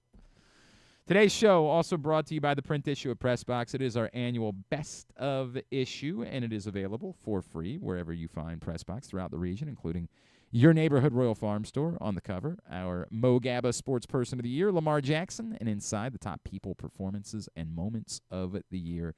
Go pick it up right now, as I said, at your neighborhood Royal Farms or any of those hundreds of locations around town where you find Press Box. John says, Glenn, you were talking last night. I was talking last night. We do a radio show. You were talking last night about whether or not it was, again, Super Bowl or bust. And I've been thinking about it for some time. This was a topic that we did do, by the way, on the radio show last night. Are we back to, after all the trials and tribulations of the year, or is it back to Super Bowl or bust for the Ravens? He said, I've been thinking about bust, and it's probably not reasonable to say it's Super Bowl or bust. Yes, the goal is reaching and winning the Super Bowl. And yes, we would be disappointed if this Ravens team doesn't. However, I am still going to default back to I'd rather be in the position that we're in right now, where we're getting ready for a big game, where we're excited, where we're thinking about traveling, than ever being in the position that any other team is in. I don't think it's fair to say Super Bowl or bust or pretend like none of this matters or like nothing's happening. I don't think, as disappointed as people in Miami are that they didn't win a Super Bowl with Dan Marino as their quarterback, that it means they feel anything different towards Dan Marino. In order for it to be bust, I feel like we'd have to feel something different about Lamar Jackson. If Lamar Jackson doesn't win a Super Bowl this year, we'll be bummed, but we'll still be appreciative of the quarterback we have. We weren't talking about that on this show. It should be a separation of church and state situation here. We did do that topic last night. We did the, are we back to Super Bowl or bust? And the first feeling that you have is yes, right? Like it is failure for this franchise if they host the AFC Championship game. They're right there. They go out and get Derrick Henry purposely to be the difference maker to take the next step, and then they don't take the next step. you would feel like that's a failure. But does it make the reality of the Ravens a failure? It's such a difficult conversation to have, right? Because like we're watching moribund franchises, incompetent franchises, just continue to stub their toe over and over and over again. We understand the difference of like why it's more pleasant to have this than to have a lot of other things. I couldn't come to my first thought was yes, it's Super Bowl or bust. But then talking through it more, I was like, maybe that's unfair. Like what you and Drew were talking about yesterday. Like there's, 5 or 6 teams in football that we, hold as top organizations. Yeah, but as I said, it's not always those teams that win the Super Bowl. Right. Like, the Rams weren't thought of as one of those teams. They figured out a way to win a Super Bowl. We don't really know if the Patriots were putting in as one of those teams basically because they won 6 Super Bowls. But there are lots of people in football that would tell you that's not really what the Patriots are. They were just the Patriots. It's very different. Someone like you, they were the Bengals. They were the Cardinals before. They were a laughing stock of an organization before Tom Brady and Bill Belichick came around. So I don't know what the line is between, like, did that make them a great organization or did they get to look like a great organization for 20 years and because they had the greatest quarterback and greatest coach. Right. Like, I don't know that answer. It's the same thing with the Colts. The Colts look like a really good organization. Anybody in football would tell you, no, they're not. Like, no, we know who their owner is. Like, they're overcoming that because they have great players. It is a difficult question to have because it really walks hand in hand with if the Ravens don't make the Super Bowl. There are going to be Ravens fans that'll say, "See, I told you, John Harbaugh's just never going to do it again." It's really where this goes immediately if you call it Super Bowl or bust. Because if it's bust, then it kind of requires you to do something different. Well, you're not changing the quarterback. So what are you left with? And that's what makes this conversation so difficult, right? Like, do I think you need to change your head coach if you don't make the Super Bowl this year? I understand the argument that people will make, but I also understand that, like, when things were shaky this year, your head coach provided stability and helped get you out of what could have been disaster. Are Steelers fans, like, warranted in a lot of their... It's a fair question. I don't know, right? Like, if Mike Tomlin, if you could draft all the coaches right now in the NFL, Andy Reid's the only coach I would draft before Mike Tomlin. But yet, the other stuff they do keep falling apart. If they lose on Saturday, it's another year where they just fell apart. That's part of his story too.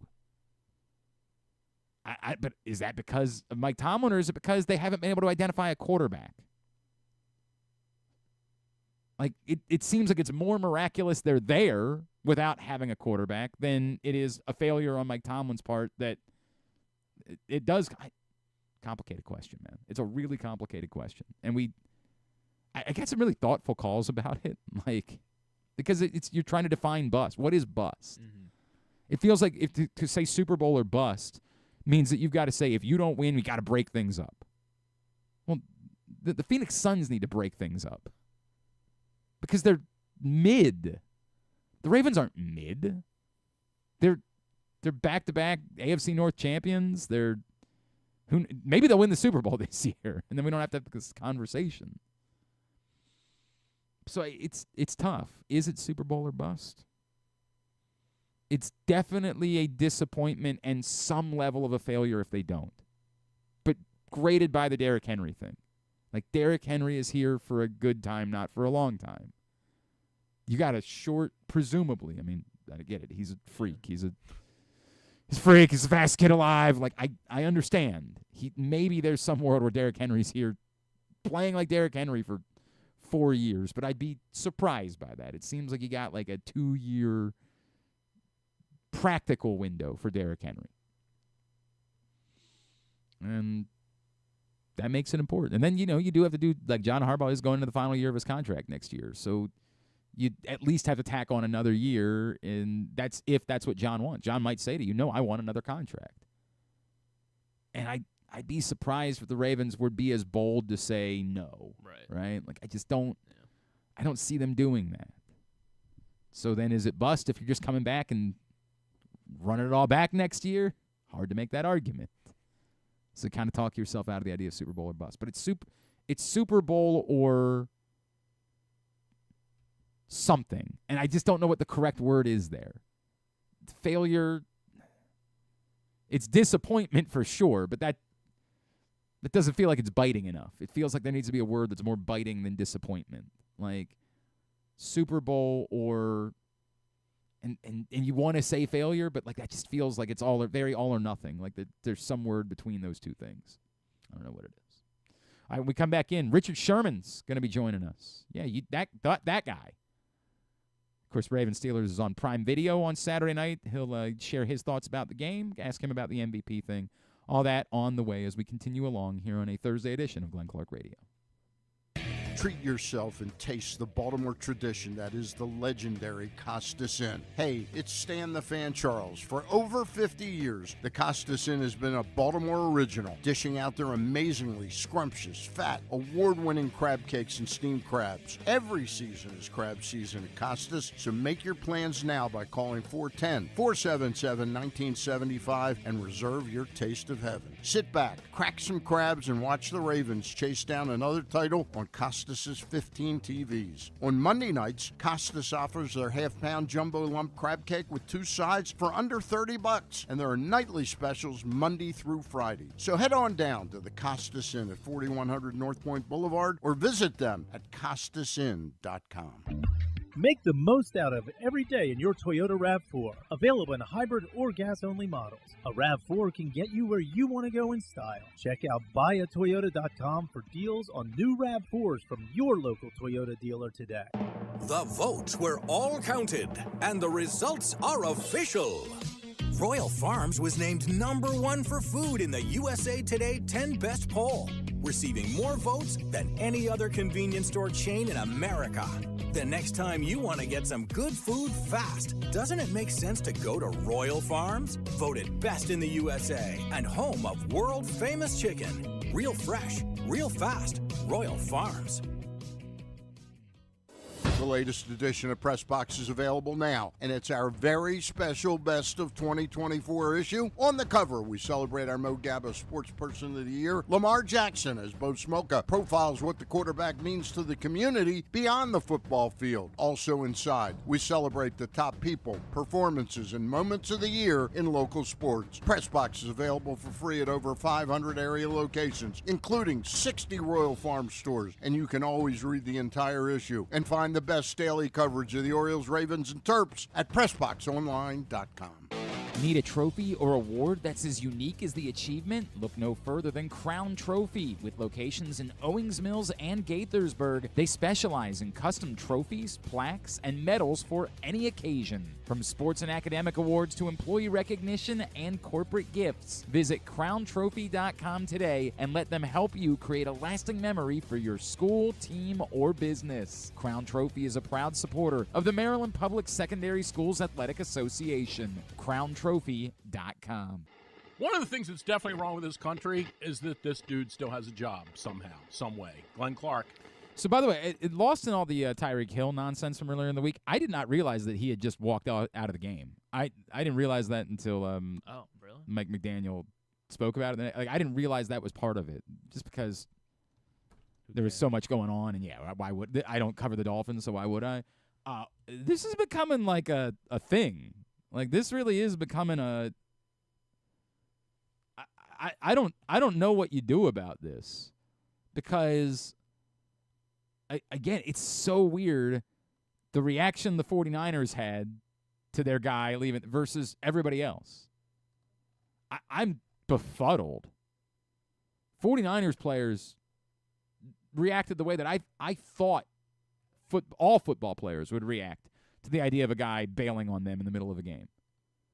Every conversation I've ever had with a football player over the year, like I would have never thought anyone would have been okay. It's just a fascinating turn that, like, after the game, Dolphins players wouldn't say, there wouldn't be more furor over it. The same way there clearly wasn't furor in Baltimore over Deontay Johnson. I don't know what to make of it. Like, maybe it's players believing that they've got to use whatever power they have, or like this is that we can hold this card when we're being mistreated, or not that I have any reason to think that Tyreek Hill is being mistreated. You saw the video. There's a video of like Jalen Waddle realizing that like Tyreek Hill's just done. Like, I'm Cheetah, you out? Like, you're done? And again, I'm sure part of it, like, again, circumstances matter. I think it was in the second half, so they can look up and see the scoreboard and recognize that they're down 18-6. I mean, I guess. But they can recognize they're not getting into the playoffs because the Broncos are up by 24 or whatever. Like, I do think that context, if the Broncos were trailing and he bails on them, it's... So should the NFL made the Dolphins play at 1 then, and then I don't know. Maybe the idea. So the Broncos have to play their players. Yeah, because right, if both the Bengals and the Dolphins lose, and the Broncos don't have to try because they've already got the playoff spot locked up. So no, is the answer. Like, yeah, they have to. You can have one of those teams play earlier, but you can't. You have to have one of them playing at the same time to ensure that the Broncos have to play their players in that game. But yeah, that undoubtedly has something to do with why they're not more furious as they look up and say, yeah, okay, well, we're missing the play. If they were still alive, like at that point, if the Broncos were in a tie game and he walks off the field, I would think there'd be more anger, I would think. But I don't know. Again, there hasn't been that much anger shown towards, or at least not publicly. Certainly not the way the 49ers players showed it towards Devondre Campbell, which is exactly what I would have expected. I have always... Every conversation I've ever had and every ounce of you as a competitor would suggest that what you saw from the 49ers towards Devondre Campbell was what I would expect the response to be from any player should their teammate do something like this. But weird. I mean, just really, really weird. And then I guess Mike McDaniel said that even though Tyreek Hill said he wanted out after the game, that during their conversation he did not request a trade, so... Could be true because he requested to be cut, or right? Like, yeah, I don't know. I don't know what to make of any of that, man. But it is stunning to me the number of players that are just peacing out. By the way, if you want to make yourself desirable to other teams, I'm not sure that changing your profile picture to Antonio Brown walking off the field is the way that makes other teams say, "Yeah, that's the guy we want." Let's race out and get that dude right now. We'll see, Yeah. Setting the new God. Like, what a world we live in. What a world. Hey, everything that you need to know high school sports-wise. Scores, schedules, updates, rankings, all of it. You can find it at countysports.zone. That's countysports.zone. It's proudly sponsored by your local Toyota dealer and buyatoyota.com. And we are in the throes of basketball season, but I know high school lacrosse season, believe it or not, I was reminded of college lacrosse. I think it was Brian Powell texting me. He's like, hey, dude, you playing in the lacrosse preview show? And I just look. I was like, what? And then I remember the game started on like February 1st. So we are less than a month away from the start of college lacrosse season. Obviously, high school season at the private school level will start end of February or like March? More like mid-February for the private schools. And the public school level will take March. So it's a little bit longer than that, but it's not that long. It's not that long for us to get to lacrosse season. A couple of schools randomly Maryland didn't put out their schedule until this week, which is bizarre. Like I don't think Towson put theirs out until this week either. Yeah, you're right. Towson didn't put theirs out until this week. I don't know what that's all about. Unfortunately, it meant that I couldn't include them. I knew some of their road games because other schools, like I knew that Maryland was coming to Loyola this year because I'm doing that game. But a lot of those you just don't know. It's just very odd the way that it works for some places. But yeah, we are not that far away from the start of lacrosse season, which is bonkers. From Ryan. Ryan says, Glenn, I'm glad you brought that up with the line earlier today. I have talked about this with my kids recently because now even they see the lines being fed to them anywhere, and they, because they're not involved with betting, think that it's a failure if a team doesn't cover a spread. I do think it's bad for sports in general, and it's bad for media to be this focused on these things. It's interesting, Ryan. I mean, it's interesting. I guess the way that I would respond is like, what does that mean? Is it bad? Like, do your kids not root for the team because they didn't cover the spread? I don't know how much it matters. It's funny because I have had I'll peel the curtain back for a second here. I have had people tell me that they don't watch or listen to certain shows or content because they don't bet, and they believe those shows or those mediums are too betting centric, and it just doesn't matter to them. The only thing they care about is the teams they root for and whether or not the teams win the games, and being more invested in those players and those things those players are doing. And in that way, it's fascinating, right? Because to me, it's a fine line. Like I try to do casual betting coverage and acknowledge that it exists, and I think most people are a 2, like they're somewhat interested. They might bet from time to time, maybe, but they're not driven by it. There's a handful of people that are very much driven by betting. I kind of have to rule those people out. They're going to look for certain types of content, and we're not going to give that to them. But yeah, I think that spread can have non-betting related interest at other times during the year. I think in the playoffs, the spread and the line, those things just do not matter if you're not betting. There's nothing to get. It only matters for people that are betting. That's it. That's all that there is. So it's an interesting thought, and I've found more and more of that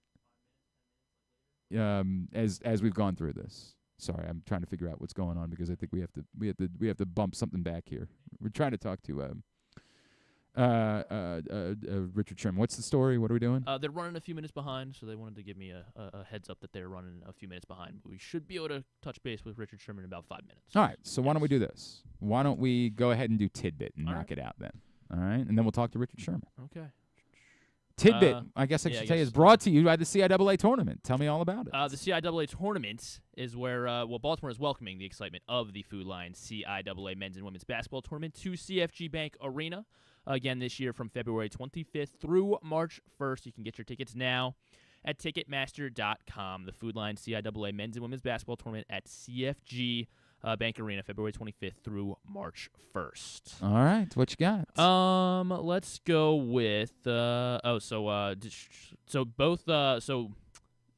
a new, I guess, high set for a QB running back rushing total this year. Both a quarterback and running back combined on the same team. Correct. Yes. Single season. Both Lamar and Derrick Henry and Saquon and Jalen Hurts. That is correct. Yeah. The previous record. Do you think you can name who held the previous? Michael Vick and Michael Turner. Not Mike and Mike. Was Michael Vick involved? He was not involved. Was Cam Newton involved? Cam Newton was not involved. See, this is getting difficult. Was Lamar Jackson involved? He was not. Was it? I was going to say Lamar Jackson and Mark Ingram would seem to be pretty high on the list. The previous was. So Lamar and Henry outrushed this duo by 400 yards. I'm really surprised it's not Lamar and Mark Ingram. Yeah. But so it's got to be a running back that had an insane total. That's really what this got to be. It's got to be somebody who posted I guess he must have. A bonkers. Not like insane, but yeah.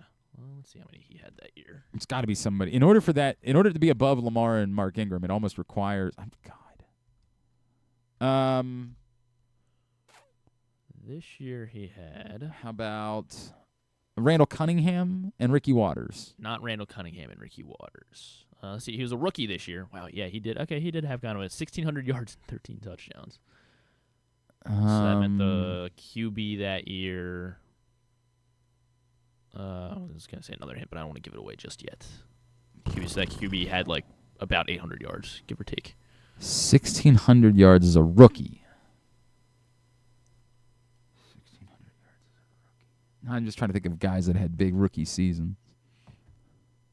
Barry Sanders a big rookie season, but I don't think that he had a rushing quarterback. He's not Barry Sanders. I guess, I haven't given the year yet. So it was also a rookie quarterback as well. Also a rookie quarterback. Is it Dak and no? No, not Dak. Were they not? Dak and Zeke weren't rookies the same year. Yeah, because Zeke was 15. Yeah, Zeke. Yeah, I think you're right.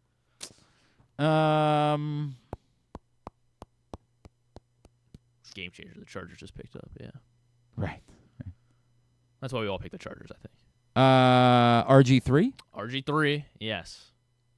And this is a rookie running back. Yep. Who was his running back? A rookie running back in 2012. The problem is I don't think this person was I would have guessed Alfred Morris, but I didn't think he was a rookie. Was he a rookie?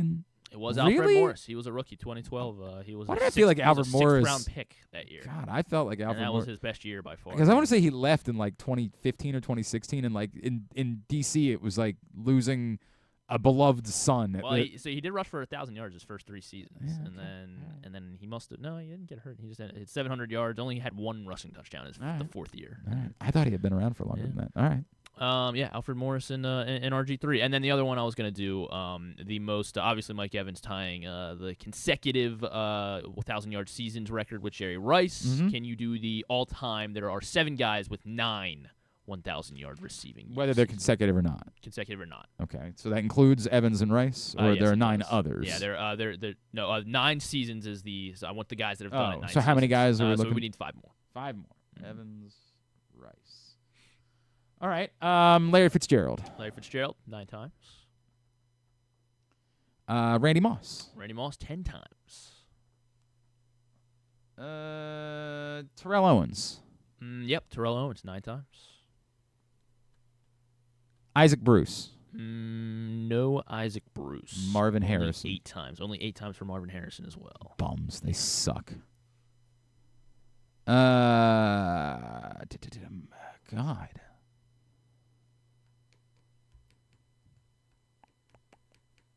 Tim Brown. Hello? Tim The Brown hell is on the just list. happened Tim Brown there? is on the list. Did you do a Mike Francesa and just fall asleep? I wish I'd fallen asleep. Yeah. Wait, what happened? Are we getting canceled? We're not getting canceled. Boy.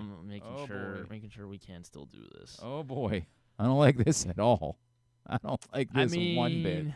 Not one bit. Should I just go ahead and say what they said? What they said? They said if they can get him by 12:30.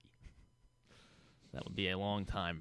It would certainly be a long time. I can see how many tickets I got in the bank here. Well, it might be one of those like maybe we say yes. Oh, I see what you're saying. Yeah, but it might not be live. Yeah, it might be. We'll see. We'll see where we're at with this. God, of all of the days, how many more do I need to get? We need one more of the 9 guy. season. One more guy, and we can go ahead and do all the guys that did it 8 times as well. No. Since you've named so many of them already. Griffin's like, this is the panic of a producer who realizes that if Richard Sherman doesn't come through today, it was kind of a lackluster day. And he's like, we can make this happen. I think we still have one more break to take, so like we can. Didn't you prepare a dance number to do? I did. Yeah, that's a lot of days. This is the funny part too. For a lot of days, we'd be like, "Oh, we're definitely gonna be on until 12:30." Today, it wasn't looking like that. Right. Today, it was looking like we are gonna be wrapping up in a reasonable amount of time with only 3 guests on the docket. And all right. Yeah. So it's 9 seasons of 1,000 yards. One more.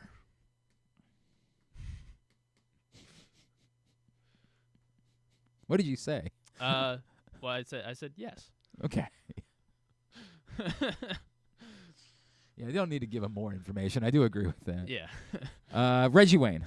Reggie Wayne, not 9 times. He would be on the 8-timer. Jesus. He is on the 8-timers list. Chris Carter. Chris Carter's on the 8-timers list. Shut Glenn, we're trying to do 9-timers. Come on. Torrey Holt. He would be on the 8-timers. Shut the.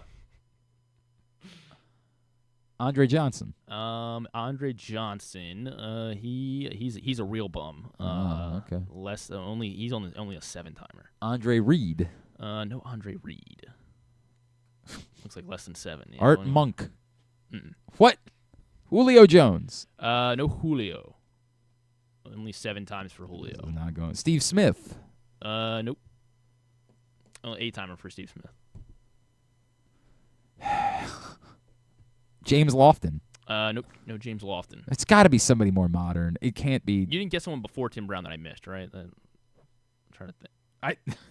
When the panic came over you, when the life left Griffin's body.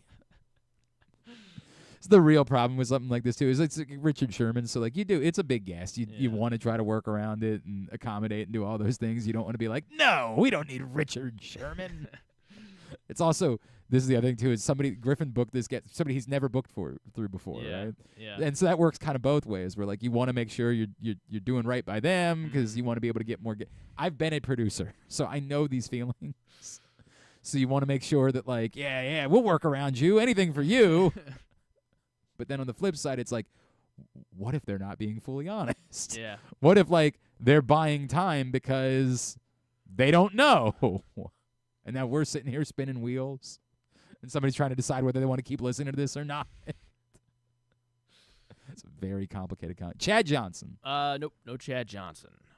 Let's see, where is he? Is it not a receiver? Is it a tight end? He's a receiver.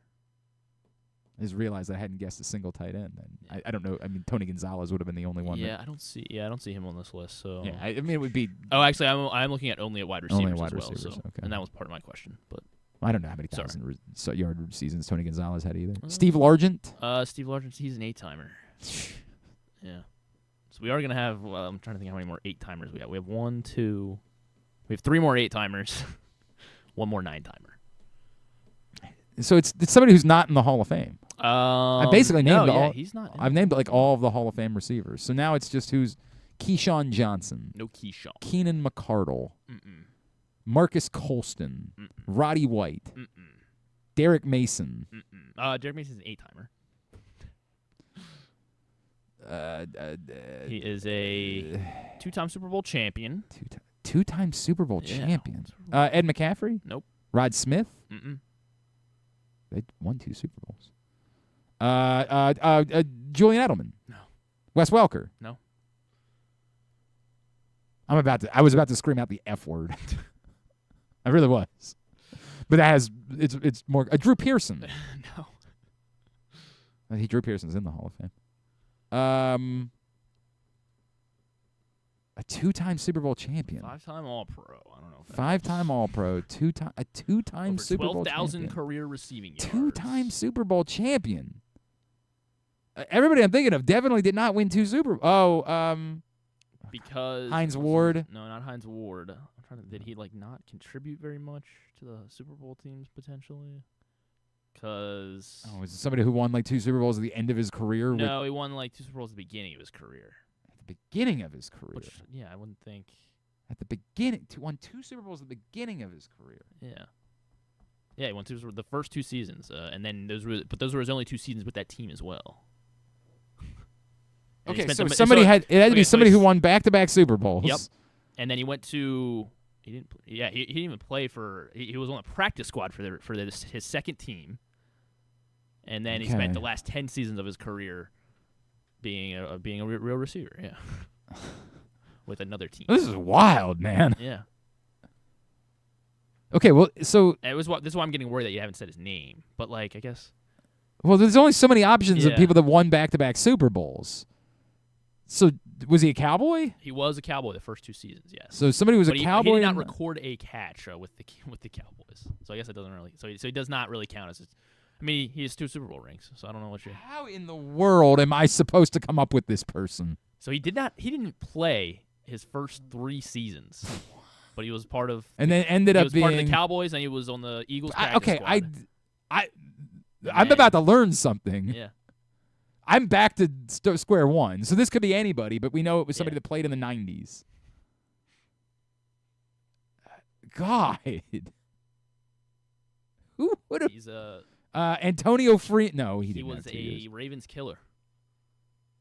I said, Jimmy Smith. Jimmy Smith. I'm not today years old when I learned that Jimmy Smith started his career with the Dallas Cowboys. Yeah. He played 7 games, but didn't really just got a lot of cardio with was the Cowboys. Never aware of that 92 and 93. in my entire life. Practice squad with the Eagles. Oh my God! And then 95 to 05 with the Jacksonville Jaguars. Jesus, all 12,000 of his yards. Learned something today. Learned something. And then there's 2 more 8-timers. Are you serious? I'm trying to think who are they? Who the 2 haven't named here. One has a podcast. Now Griffin's playing the game. Yeah. Now he really wants to drag it out. One has a podcast. One has a podcast. Who has a podcast? It's not the Kelseys have a podcast. Not Kelseys. I don't know who else has a podcast. I'm not a podcast guy. Others shares a last name with Jimmy. Another Smith? Yeah. Unless you maybe did you? I don't think you said him. No, why is it Rod Smith? Because I did say Rod Smith. Yeah, I said Rod Smith. Okay, sorry. Then Rod Smith is an 8-timer. And then a podcaster. Yes, a podcaster. Joe Rogan. Not Joe Rogan.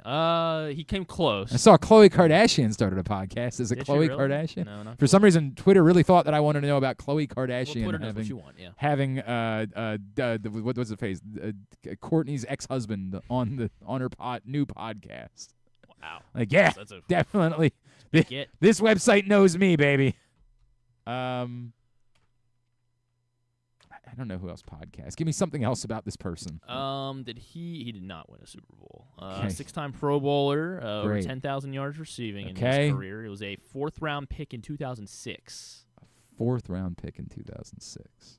4th round out of UCF.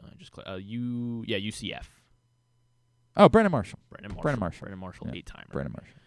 Yeah, all right, well done, I guess. Did I know he was a podcaster? I don't think I knew that he had a podcast. I think with T.O., I think, right? Isn't that him? And it's like I thought it was T.O. and Shannon Sharp. He does another one. It's athlete. Oh, no, Shannon Sharp does it with Chad Johnson. That's what it is. He does a podcast with Chad Johnson. Brandon Marshall definitely does. I believe you. I'm not. It's not my area. All right, so here's what we're going to do. I'm athlete. That's what he does. I have heard of that, but I couldn't have told you anything about it. So there you go. We're going to take another break. Oh, he's with Chad Johnson, apparently. The I Am Athlete. Well, Chad Johnson definitely does the T.O. or the Shannon Sharp thing. They definitely do a thing together. Oh, who knows? Anyway, here's the deal. We're going to take a break. We're going to get you tubular. And then maybe we'll talk to Richard Sherman. If not, I hope we talk to him tomorrow. Griffin's very nervous. Yeah. He's extraordinarily. These are very nervous moments for Griffin right now. Me, I mean, I'd like to. We. You should be just as nervous. We promoted it. I'd like to come through with it. It does make you feel better at the end of the day if you're like, we had a really, really good guest. Yeah. But I don't know. Because I can't just sit here and flap my gums, and I'm running out of things that were relevant for today. Somebody would say I ran out of that some time ago. But we'll see what happens when we come back in here on a Thursday edition of Glenn Clark Radio. COVID-19 and flu viruses are circulating in Maryland. But don't worry. Protection is within arm's reach. Protect your health with this year's COVID-19 and flu shots. It's safe and convenient to get them both at the same time. Flex your protection. For more information, visit health.maryland.gov/vaccines. This message paid for by the Maryland Department of Health. Whether your focus is luxury and comfort, convenience and technologically advanced connectivity, or sporty performance and aggressive styling, we've got the perfect Highlander for you. Check out buyatoyota.com for deals on new Highlanders from your local Toyota dealer today. The ultimate fan experience awaits you at Sports and Social Maryland. See how we're raising the sports bar with our massive 100-foot media wall featuring 40 HD TVs and a 47-foot big screen. Bet on your favorite teams and this year's biggest events at the FanDuel Sportsbook while enjoying your favorite beers and cocktails, plus our delicious takes on bar food classics. Visit Sports and Social at Live Casino and Hotel Maryland at Arundel Mills. Must be 21. Gambling problem? Call 1-800-GAMBLER. Gambling can be a fun and entertaining experience, but there are risks involved. If you're planning on betting on the game at the casino or on your phone or computer, know your limit, stay within it. Set a budget and a time to stop. Remember, gambling isn't a financial solution, and it doesn't mix well with alcohol or drugs. Know the risks and have a plan before you begin gambling. For free and confidential services, call 1-800-GAMBLER 24/7 or go to helpmygamblingproblem.org. Driving in Maryland? Did you know an Easy Pass from DriveEasyMD.com can save you time and money? Of course you did, because you are a thrifty driver. An antenna reads your EasyPass transponder and automatically deducts the toll from your EasyPass account. There, you just saved money with EasyPass, all without slowing or receiving a notice in the mail. Well done, thrifty driver, well done. Get your EasyPass at driveeasymd.com. The votes were all counted, and the results are official. Royal Farms was named #1 for food in the USA Today 10 Best poll, receiving more votes than any other convenience store chain in America. The next time you want to get some good food fast, doesn't it make sense to go to Royal Farms? Voted best in the USA and home of world-famous chicken. Real fresh, real fast, Royal Farms. Contrary to what some people believe, I actually like this guy when he sleeps. Glenn Clark, talking sports. How you feeling over there? You all right? You all right? Yeah, I'm good. Yeah? Totally cool? Yeah, totally cool. Made peace with it? Yeah. It is what it is. It kind of is what it is, yeah. You know what's going to happen is we're going to wrap up the show, and then 5 seconds after we wrap up the show, the phone's going to ring. And that's just the way it's going to go, Yeah. right? Like, and you're going to be like, well, you want to put us back online? Like, it's just the way it's going to go. You're going to have to make peace with it. It's going to be a miss. Okay. That's just, All right. Life will go on Yeah. at that point. Or I swear to God, if that phone rings in 2 seconds, you're going to see Griffin, like the face that he's going to make and the way he's going to jump out of his chair when that phone rings. You will have never seen anything like it. And again, we're making it seem like Richard Sherman is like, it's like we're getting Lamar Jackson on the show. Like, it's a good get if we get it. But it's not, it's not going to make or break the year. It's not going to change the trajectory of the show. It's more now just about the circumstances. Right. It's more one of those situations. All right. Well, I've continued to pad. Now you got to hit the thing so we can get tubular for the evening. Okay. Yeah. Let's do that. Have you ever thought of taking a cruise to these wonderful destinations with sunny skies and beautiful beaches? Well, wait no longer. We're ready for you to cruise from the Cruise Maryland Terminal. Have a little phrase that you can go from baggage to margarita in about 15 minutes. Choose fun with an array of destinations, onboard activities, entertainment, and world-class cuisine. Contact your travel agent and book your cruise today. Let your adventure begin. Paul Valley just sent us a tweet. Apparently, Tyler Horka, who covers Notre Dame for On3 Sports, been told the flu is going around the Notre Dame locker room. Ooh. Those who have it bad. But it sounds like that's mostly backups and special teams players. Still something to monitor for the Fighting Irish going into the Orange Bowl versus Penn State tonight. Paul shared it with us with the classic Adam Sandler from The Wedding Singer when she breaks up with him. And the things that could have been brought to my attention yesterday. Jiff. Paul, I guess Paul's not been listening. He doesn't realize we picked the game the same way, so it's irrelevant. This would matter if it was like a story related to the Eagles. That would be more relevant. This one does not matter. Who cares the way that it goes? We are just down to the games we picked differently. All right, here's what's coming up. Totally tubular-wise. Oh, man. As we keep talking about Penn State, Notre Dame, the Orange Bowl, the first college football playoff semifinal, 7:30 tonight on ESPN. There's a bunch of, I think there's a Pat McAfee thing on ESPN too, and a bunch of other stuff on. Watching, I think. Yeah, I mean, there was some funny reactions on, I guess, people who found that broadcast of the whatever other bowl game they did it for. Because the Rose Bowl, or because the I'm trying to figure. They did it for. They started the regular Rose Bowl broadcast on ESPN2 because the Arizona State Texas game went so long, and so they started the normal broadcast on ESPN2, and then just ran. And then once the game ended, they just turned on the McAfee cast on ESPN2. Oh, is that what it was? So a lot of people were sitting there watching the McAfee cast for like a little bit. The internet was flooded with who are these vulgar, these are awful commentators. Whatever. If you're into McAfee, you're into McAfee. I certainly don't have any ill will towards him whatsoever. seems like a fun. It's not my thing, but there's lots of things that aren't for me that are for a lot of other people. Monumental tonight, Towson. It is dollar beer night. Griffin, if the phone doesn't ring in the next 3 minutes, Griffin will be choosing to go get hammered. What time are doors open? I don't know what time doors open. Is that on Tubular? Yeah. 7 o'clock for the game against Northeastern over at Towson, and it is on Monumental tonight. UMBC is on the road at NJIT tonight at 7 on ESPN+. Big Ten hoops this evening on Big Ten Network. Oregon, Ohio State at 6. Washington, Michigan State at 8. Fox Sports 1, Purdue and Rutgers at 6. Everything else, yeah. Sorry, buddy. And there's a lot non. Griffin's like, why don't you go over every game? Griffin's right now. It's a great mid-major night, right? What's all this ESPN is straight Plus? shoot. He's going through his brain to figure out if there's a movie review that he could suggest that we do before we get out of here. It's like, what's I the watched Carry On? That's not going to qualify for Griffin's movie reviews, unfortunately. Just not gonna work, buddy. Just not gonna work.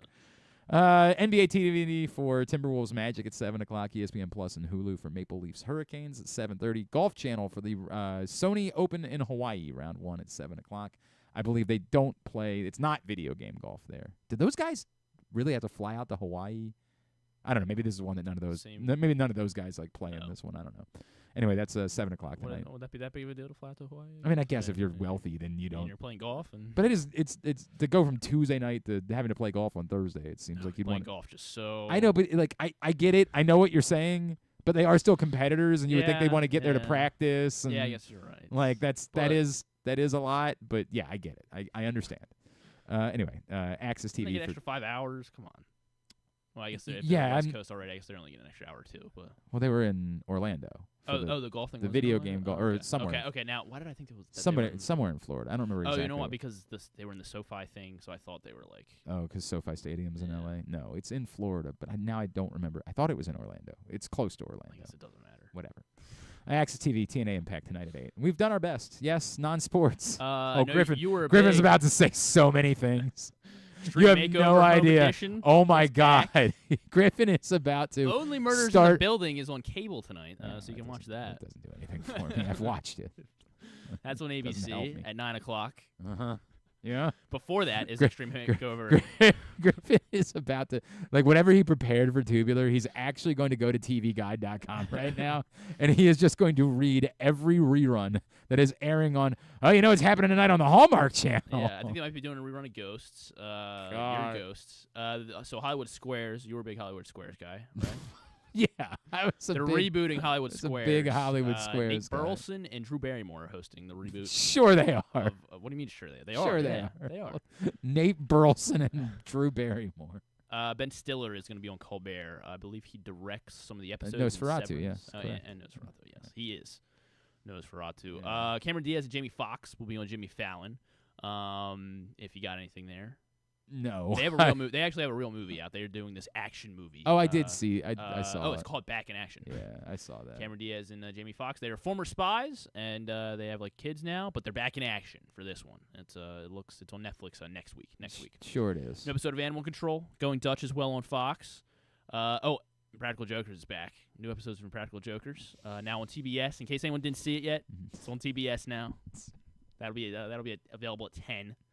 The new episode of IJ. That's because True TV is just a sports overrun channel now. I guess so. That's all they're doing on True TV is just. I could find out what exactly. I really don't know what the purpose of True TV is. Old, no, they've got I think literally be a sports. I think there's a basketball or a hockey game. It's not a rerun. It's whatever's on. I don't know. There's no TBS. I don't. But that's what it is now. So TNT normally has basketball on Thursday nights, correct? I don't know why they don't. Why does TNT not have basketball tonight? Because they're up against the college football thing, so they don't want to get their ass kicked in the ratings. Legitimately, that's the reason why. So next week when there's no college football game, TNT will start doing NBA on Thursday nights again, and so they'll just all True TV will do is just also air the same game. During the day, all True TV is airing is reruns of Impractical Jokers. And then at 10 o'clock, when Impractical Jokers is on, they're airing We Are Marshall, that movie. The movie We Are. I remember it. Yeah, plane crash, the whole thing. Matthew McConaughey. Oh, and TNT tonight will have Avengers Infinity War, dude. instead of basketball. Dude, this is if what you're saying is you've reached the end of your rope. Yeah, we've reached the end. There's an episode of Beast Games. Oh, The Traitors, season 3 of that on Peacock. I don't know what that is. The Traitors? People love The Traitors. Do they? Yeah, they do. What is it? It's like a reality show. People are lying to each other.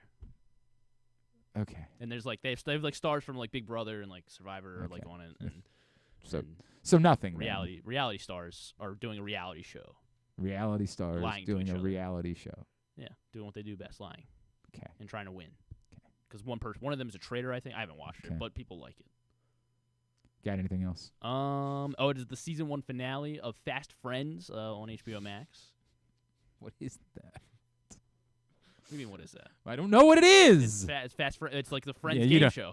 Oh, that's what it is? Yeah. I actually do. Whitney Cummings, right? Yeah, I think that. Yes, exactly. And then I think America Primeval, Netflix as well, a new show. You want to ask John Coulson if he's got anything to pad time? John, yeah. don't leave. You got anything prepared? Yeah, what do you, Griffin could use. He's got his hat in. Griffin could use you. He's leaving. He needs you to pad. Griffin wants to pad time because we had a guest scheduled for 11:40. A good guest, but then they said he's got to push back, and I'm out. And then they kept I'm ready to end the show. Like I just want to be done. But Griffin doesn't want me to do that because he wants to squeeze in this Richard Sherman before the show's over. And it is a good guest. Don't get me wrong. He's a good guest. I agree. But I'm out. Like we are spinning wheels at this point. Wait, just force him to keep talking. What's he gonna say for the next? But I normally have a purpose to it. I can have purpose. Yeah. I think. What do you have? What did you prepare? Let's see. UFC's back this week. Nope. Nope. Nope. We're out. Yeah, you've lost me. No, we haven't brought up Zay Flowers yet, John. That hasn't come up in conversation. So what you're saying? You know who's having a good season? Lamar Jackson. He's yeah. That's what you have prepared for now. Yeah. That's what you got. Yeah. You just start He's reading. MVP. You can just start reading best ofs from the magazine. Various. No, we're not doing that. So you got nothing to help him. He was really hoping you would have something to help him. He was really hoping that you could just bring something up, light a fire, and then walk out. Yeah. That was what he was rooting for. He was rooting for you to just come in here, say something, and then be like, "All right," and then I would go for another 10 minutes about whatever it is that you would say. That's what he was hoping. How about the for. snow, Glenn? Come on. Yeah, I'm snowed out. What's that? Oh, I did bring in cookies. Yeah, they are good. I'll just try all the cookies. You want to taste test all of the cookies from the Clark family cookie gathering and see if that's what we're gonna do inevitably. But this is the problem. This is you're learning about producing in the show. We advertised Richard Sherman on the show today. Then if we post the show later and we say miss anything from today's show and it doesn't show Richard Sherman, it looks like a failure. But the answer is then yes. What's that? Yeah, right. Yeah, we missed something today, 100%. That's the way that it goes. And that's right. I heard of it. There was a big power lunch with John Coulson. Big power lunch between the big power brokers in town. John Coulson, Stan the Fan Charles, and Luke Jackson. The Big Three. Yeah, that's what they call the Holy Trinity, I believe is what they're called in most circles. We could vote for, do you want to vote for, hang on a second. Yeah, of course I want to vote. Yeah. What? Yeah, no, that hasn't come up. I only voted for the All NFL team. We could vote for the All AFC team in my Pro Football Writer Association votings. We could do that. You want to do that? Yeah, sure. I don't. Lamar. I have no interest in that whatsoever. No, thank you. You just want to vote? Yeah. Pat Ricard. No, we're not doing. I don't even think there is a fullback spot, to be honest with what you. the hell? I'm not kidding. All right, I don't. then we have to. We're gonna boycott this list then. Where is the voting? I voted the other day because I shared my Mark Andrews. PressBoxOnline.com. I shared my. Is it Bowers? I guess you got to. I voted for Bowers for the All NFL team. I voted for Bowers. Oh, what the hell? Where is the rest of it? Linderbaum. You just want to. Oh, maybe it's too late. Maybe voting and I got in. I only wanted to vote for the All NFL team because after that, there's like an All Rookie team. Imagine being able. First of all, I didn't know who to vote for All NFL special teamer to begin with. I had to allow some research to help me out on that. So now you want me to vote for an All Rookie special? I did this like the first year. Wallace, yeah. The first year I was a PFWA member, I legitimately voted for everything because I was like, well, you're supposed to participate. Like you're, what's the point of being in if you're not? Privilege. Yeah, right. And then I just realized, like, no, I'm the guy that should be smart enough to say, I don't know. Imagine voting for the all-rookie team guards. Like, I don't know. Probably some good ones. I'm sure there were, Griffin. But I'm just going to be regurgitating what somebody else tells me. It's not going to be based on anything that I have to say. Anything else? Kyle Hamilton. You ready to give up? Roquan Smith, he was pretty good, I think. He was good, but I don't Yeah. remember who I voted for. I voted for Trey Hendrickson. I guess you can give him a vote. I voted for him. Miles Garrett was he was my pretty good. defensive player of the year. And then there's some. There's actually some weird ones too. Like Micah Parsons, you're only allowed to vote for as a defensive end. They don't do edge. They still do outside linebacker and defensive end. Which, first of all, I've got to be. I'm going to be as straight up as I possibly can. I don't know. Like Michael Pierce, linebacker, obviously. Right? Yeah, 100%.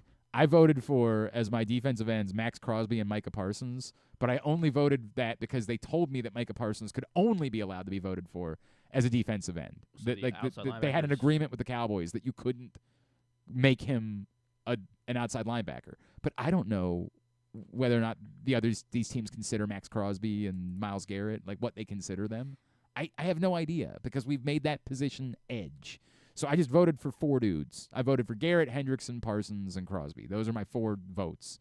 Okay. And wherever they line up, that's where they line up. I don't know, dog. So I just have – if I did all AFC, I would just have to change one of them. I guess T.J. Watt could get bumped back in. He would have been, obviously, if not for the way his season ended. He would have been one of my votes. But, I mean, he still had a pretty good season until that point. Like, I'd be fine. Or maybe I vote for Kyle Van Noy. Yeah. I don't know if you heard. Finished with the 12 and a half the most sacks guys. Yeah. Thanks today. Yeah, I guess so. It was fun while it lasted. It was. We did good. It's almost added something to the show. Like, I feel like we should have put a clock up, like, on the screen. We should have really dragged some more out of it just to see. Like, this is the countdown to the expulsion of today's show. It would have been fine if it had been booked for, like, 10 a.m. You know what I mean? Like, if it had been booked for 10, they're like, hey, we're going to have to bump back an hour. And we'd be like, hey, no problem. We're good. We'll just move some stuff around. That thing's the problem was it was booked for 11:45. Yeah. And So we had just didn't have what we like to call out of steam. Yeah. At that point. Real shame that something Zay Flowers was not on the practice field today. So that's a bummer. That probably I guess confirms what we already knew. As I said earlier, it's not in. Oh, Anthony Weaver was interviewed by the Bears for their head coaching position. You hate the feeling that you have about that. Like, you hate that. I don't know if you saw this week, but there was a lot of the Patriots interviewed both Pep Hamilton and all right. I don't remember who the other. Oh, it was Byron Leftwich. Byron Leftwich. Yeah. And it almost feels like they purposely did too to try to make it seem like it wasn't just a Rooney Rule thing. Yeah. They're like, oh no, we interviewed 2 minority candidates, so it's not just about we're trying to find the best. Like, dude, we know what you're doing. You're trying to hire Mike Vrabel. And then it was actually, oh man, you're gonna buy 2 more minutes out of this, but 2, that's all you're gonna get. 2.5. There was a fascinating conversation amongst members of like the black media or social media, like that world, about whether or not these candidates in situations like this should just say no. Mm-hmm. Like, I'm not going to interview. I'm not going to be your token interview for a job that you're already filling. And that's impossible. Well, it's a complicated question, right? Because then you get the stigma of, well, he's the guy that refused to take an interview. And you would like to think that anybody with a brain would say, yeah, because he wasn't getting the job and it was a waste of his time. Like, we understand the circumstances, but that's not normally we're quite brainless in a lot of these situations. And you get like this reputation of, well, you know, he wouldn't even take the interview. Well, yeah, because I one time, you know what I did? I drove out of state for a job interview only to be told. I think I've told the story before, so I don't think I need to protect anybody involved anymore. Probably got a new audience. Stop. Yes, I was once brought in for an interview for a play-by-play gig, and at the end of the interview, after a great, 45-minute whole thing. All right, so here's the deal: we just hired Brent Harris for the job. What? You couldn't have told me that before I made this drive? Before I just scour for parking? Before any of those things? You couldn't have mentioned that to me. So I get it. Like, I get the conversation about not taking the interview, but. And is the other thing is the other thing too, yes. The idea why you interview for any job, which is maybe this one doesn't work out, but somebody with the Patriots who knew all along they were hiring Mike Vrabel then calls someone else and says, dude, I got to tell you, man, like, we knew who we were hiring, so, we weren't going to hire Byron Leftwich, but, like, he was actually more impressive than, like, does that experience lead to them putting in the word for someone else that ends up leading to you getting the job? And I don't know what the correct answer is to all of this. It's a complicated conversation, and I understand that. And certainly it's one that I can't speak to because, I'm not black. Like, I do think that adds to all of this. But I can understand the frustration of, and that's, you hate that. Like, you hate when you see Anthony, like, what you should feel is, yes, Anthony Weaver did an unbelievable job. And for as bad as the Titans were, it wasn't because of their defense. Like, the defense was legit. And remember, at a point this season, we were all sitting here in Baltimore saying to ourselves, did they keep the wrong guy? Was Anthony Weaver the one that should have been the defensive coordinator in Baltimore because of all the success that he was having? I said he was in Miami. I meant Denard Wilson was Tennessee, yes. But in Miami's defense, yes. And Tennessee was Tennessee's defense was very good. Yeah. It was as bad as they were very good. But yes, and sorry, Anthony Weaver was Miami. Got the two conflated. But we're still having that conversation looking at how well Miami was performing at a point before the Ravens turned everything around. You hate that that's the way you feel, but, like, you can't help it in that moment but to have this, like, are they really trying to interview Anthony Weaver, or are they filling a quota? Right. Is that what's going on? And I don't know the answer to that question. I mean, it turns out we basically made it at 12:30. Yeah. So I did everything I could for you, dog. Thanks. You can't put this one on me. You can't. I really wanted to. A lot of things you can put on me. A lot of things over the years you can be like, yeah, that's Glenn's fault. Not this one. I did everything I could. Everything that I possibly could for you. Because I do care about you, believe it or not. I care about you. Thank you. Sort of. Anyway, thanks today to Pete Gilbert. Thanks, Pete. Thanks to Ken Zalis. Always showing up. Yeah, right. We'll get that up in the greatest hits section of the Can You Take Me Higher? tab at GlennClarkRadio.com. That means tomorrow. Trey Wingo will join us tomorrow. Oh, I love Trey. Yes. That's my guy. Trey Wingo Do will love join Trey us Wingo. tomorrow. Bo Smolka. Bo Smolka, I assume, is joining us Yes, tomorrow. yeah, Bo Smolka. Stan will be in Stan will studio be in tomorrow. studio, Yeah. Griffin's all panicked now. Like, he's just like, tear it all up. Nobody's doing anything. He's ready to burn the studio down. There hasn't been a follow-up. Not yet. Oh, boy. Oh, boy. Oh, that's rough. Yeah, so we'll do all that tomorrow. We will go to Pittsburgh one way or the other. We'll make a trip to Pittsburgh somehow, some way, and talk about the Steelers ahead of Saturday's game. And who knows? Maybe somebody else. Maybe. I don't know. We'll find out. All right, that's all coming up tomorrow. Thanks to everybody at PressBox, all of our great sponsors and partners, including Live Casino and Hotel, Cruise Maryland, Crown Trophy, Easy Pass, Royal Farms, CIAA Tournament, HelpMyGamblingProblem.org, The Costa Sin, MSAA, Maryland Sports, your local Toyota dealer, buyatoyota.com. Thanks to Griffin at Griffin_Bass. Follow us, Twitter, Instagram, and TikTok at Glenn Clark Radio. Have a great Thursday evening. Go Towson. Go UMBC. Duke sucks. No.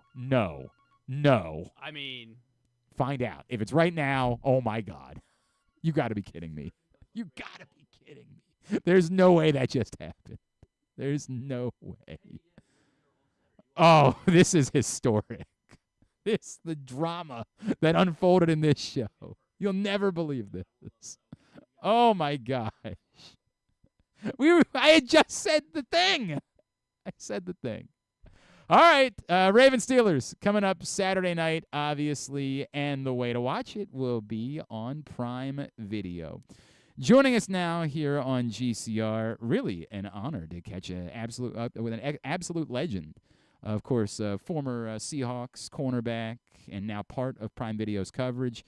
He is Richard Sherman, and he's with us this afternoon here on GCR. Richard, it's Glenn in Baltimore. It's a pleasure to chat with you, man. Thank you for taking the time for us. No, I appreciate you having me, brother. Hey, man, it's great to chat with you. I I imagine that, like, you guys couldn't have asked for anything better than this. Like, this is Ravens Steelers in the playoffs. I know it hasn't looked great for the Steelers, but, like, this still has to be, if I'm going to go sitting out in the cold somewhere, it might as well be something like Ravens Steelers, right?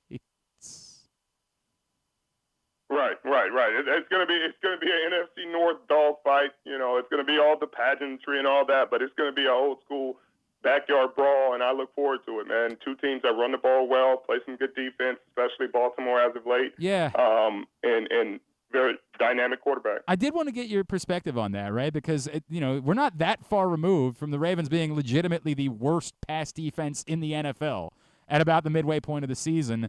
If you look at the stats simply from Week 11 on, they're the best defense in the NFL. What do you make of how that can happen, how there can be such a dramatic change, and do we assume now that's what the Ravens defense is going into the playoffs?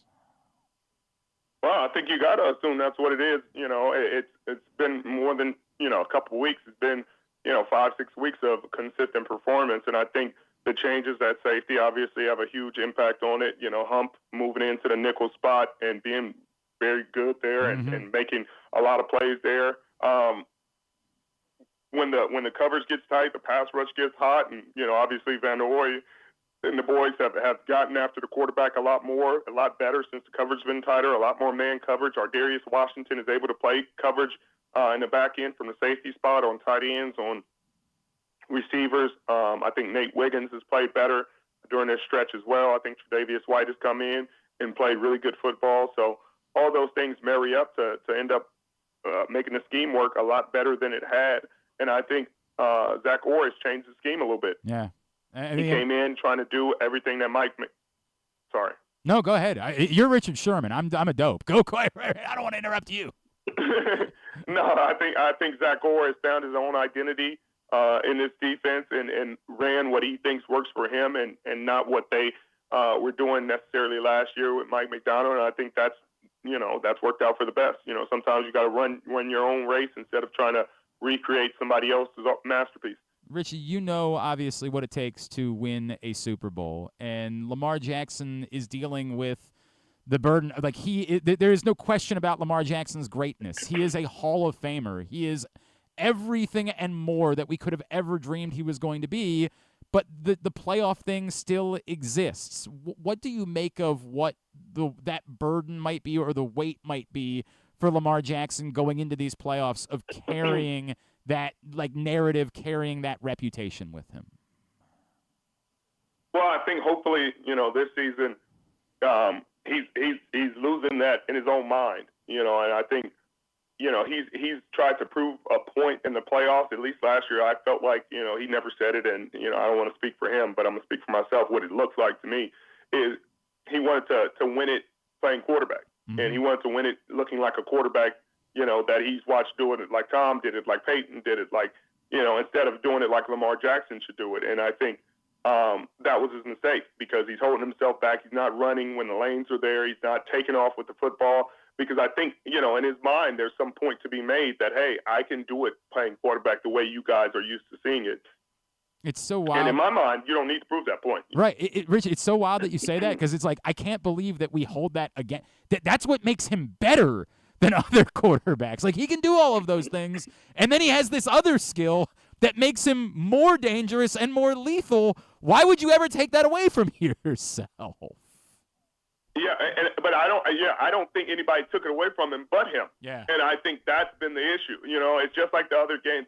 I forget what game it was this season, where his mom got mad at him before and said he didn't run enough. Yeah. And it was like, it's like, how do you forget that? How does your mom, of all people, notice that, hey, like, why aren't you taking off? The lanes are there. They're giving it to you.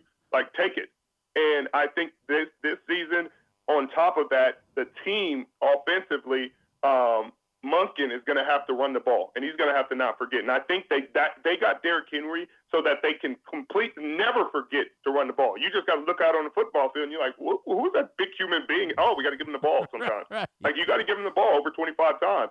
And I think it's almost like silly they got Derrick Henry, because it's like, hey, he's the ultimate reminder, keep running the ball.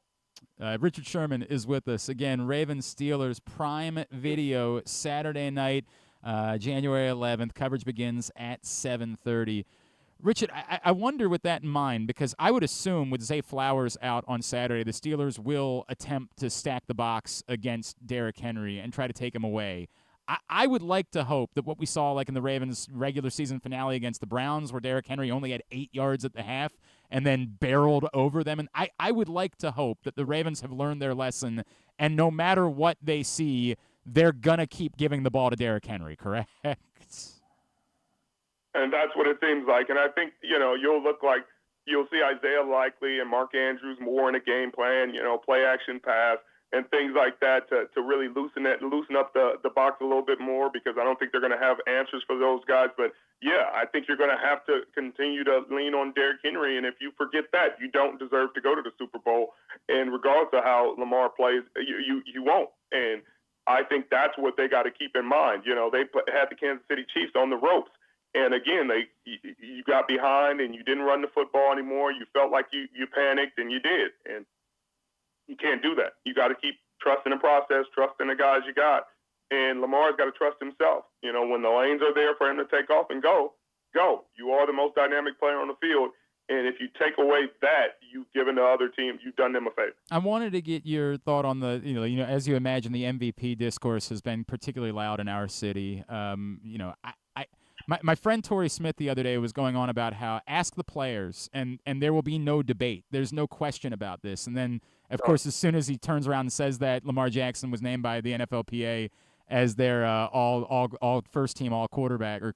Yeah, correct. So can you explain, like, where do you side in the Lamar Jackson, Josh Allen conversation? And can you explain why players have such ridiculous reverence towards Lamar Jackson? Well, this year especially, I don't think Baltimore fans wanted to hear from me last year, because I didn't feel like he was the MVP of the league last year, because the numbers weren't there for him. Obviously, they were the best team in football. Their defense was playing out of this world, but the numbers just weren't there.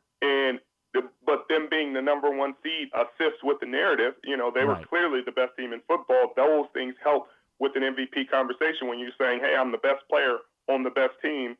My numbers aren't astronomical, but I'm still obviously clearly the best player on this team, and we're the best team clearly. And then this year, he's just been otherworldly. People are trying to hold it against him that they have Derrick Henry, but he's doing things we've never seen quarterback that anyone, 4,000 yards, 800 rushing yards, and this is insane what we're watching this dude do right now. Exactly, at the efficiency that he's doing it. 41 touchdowns, only 4 interceptions. And then on the flip side, you're trying to make a narrative-based MVP conversation with Josh Allen, and that's where it's going to be tough. You only got 26 passing touchdowns. You got the or is it 28? I think it might be 28 and 12. But it's not the year to make a narrative-based MVP conversation when Lamar has historic numbers. Yep. And we can talk about the 1-yard touchdowns. They kill Jalen Hurts for the tush-push touchdowns, but 1-yard touchdowns almost don't count. And there's a number of them on Josh Allen's stat sheet. And I think if the Buffalo Bills were the number one seed and they had the same, all the same acclaim that the Baltimore Ravens had last year, then you can make that argument. You'd have a better chance making that argument for Josh Allen to win it this year. Even with Lamar's crazy season, they would let the narrative in the season and say, best player on the best team, will this team to this position. Yeah. I got it. But you're not. You're the 2 seed, and you're clearly not close to the Kansas City Chiefs. Even though you beat them, the Baltimore Ravens beat you. Right. So, those kind of cancel each other out. And Lamar's season is historic, and you got to give it to him. And you can't let the voter fatigue get to you. You can't let anything. And the play on the field, he's been the best quarterback. And I think if you ask the All-Pro voters, I don't know if Josh Allen would get the second All-Team All-Pro. I think it would go to Joe Burrow in the season that he had. And so I think even that conversation gets kind of crazy. And if you ask anybody in Buffalo, they would say the opposite. But 100%. It would be harder for them to find numbers to support them. I do want to make sure I ask something about the Steelers, because I do worry, Richard, that there might be people that are kind of overlooking the Steelers. They look like a mess down the stretch. It looked like there were problems. Obviously, T.J. Watt didn't look the same with the injury, and then George Pickens just had kind of a disaster of a game in the finale. What do you make of a team that is sort of limping into the playoffs the way that they are, but this is still the Pittsburgh Steelers, and that is still Mike Tomlin that we're talking about? Yeah. They're going to try to muddy and make this a really, really muddy game. It's going to be a tough game, and I don't think anybody in Baltimore is overlooking them, and I don't think anybody in Pittsburgh is overlooking this game. It's the playoffs, so there's nothing to overlook. There's nothing to look forward to. There's no guarantee of next week, and so I don't think that's going to be the case. I think Baltimore will stick to their game plan. I think Pittsburgh is limited offensively. Just don't have the second dynamic receiver, and I know Mike Williams has done a solid job in that spot, and George Pickens has been, up and down when he's at his best. He's a really good player. Had some drops the last game against the Cincinnati Bengals, but I just don't think they have enough to compete, especially with the Baltimore Ravens defense playing the way it has, and their offense with 2 MVP candidates in the backfield. This should be an easy game, but, division games never are. No, they aren't. And it's a playoff game, and everybody's life is at stake. I don't expect it to be easy, but I agree with you. I think the Ravens are notably better. Richard, I know we got to let you go. I got to tell you, man, it's such a joy. Like, you're so good on TV. We always love when you play. We love everything about what you've brought to this sport over the years. Is it utterly hack if I were to ask you to call me sorry ass? Like, would you be embarrassed if I did that? I wouldn't be embarrassed, but I'd do it if that's what you need from me. Would you be willing to say you're a sorry ass host, because it would make my day? You're a sorry asshole. Oh my God, I'm so happy. You have no, dude. I felt so bad when Michael Crabtree was in town because I couldn't help myself. Like, it's my favorite thing. I couldn't do it. Like, it's just my favorite thing. Richard Sherman, thank you so much for taking the time for us, man. This was a lot of fun. Really appreciate you doing this. Looking forward to seeing you in Baltimore on Saturday night. All right. I appreciate it. I'll see you there. There you go, Richard Sherman. That rules. That rules. You never know. Some guys are like, dude, come on. I'm not doing that. I'm not doing that.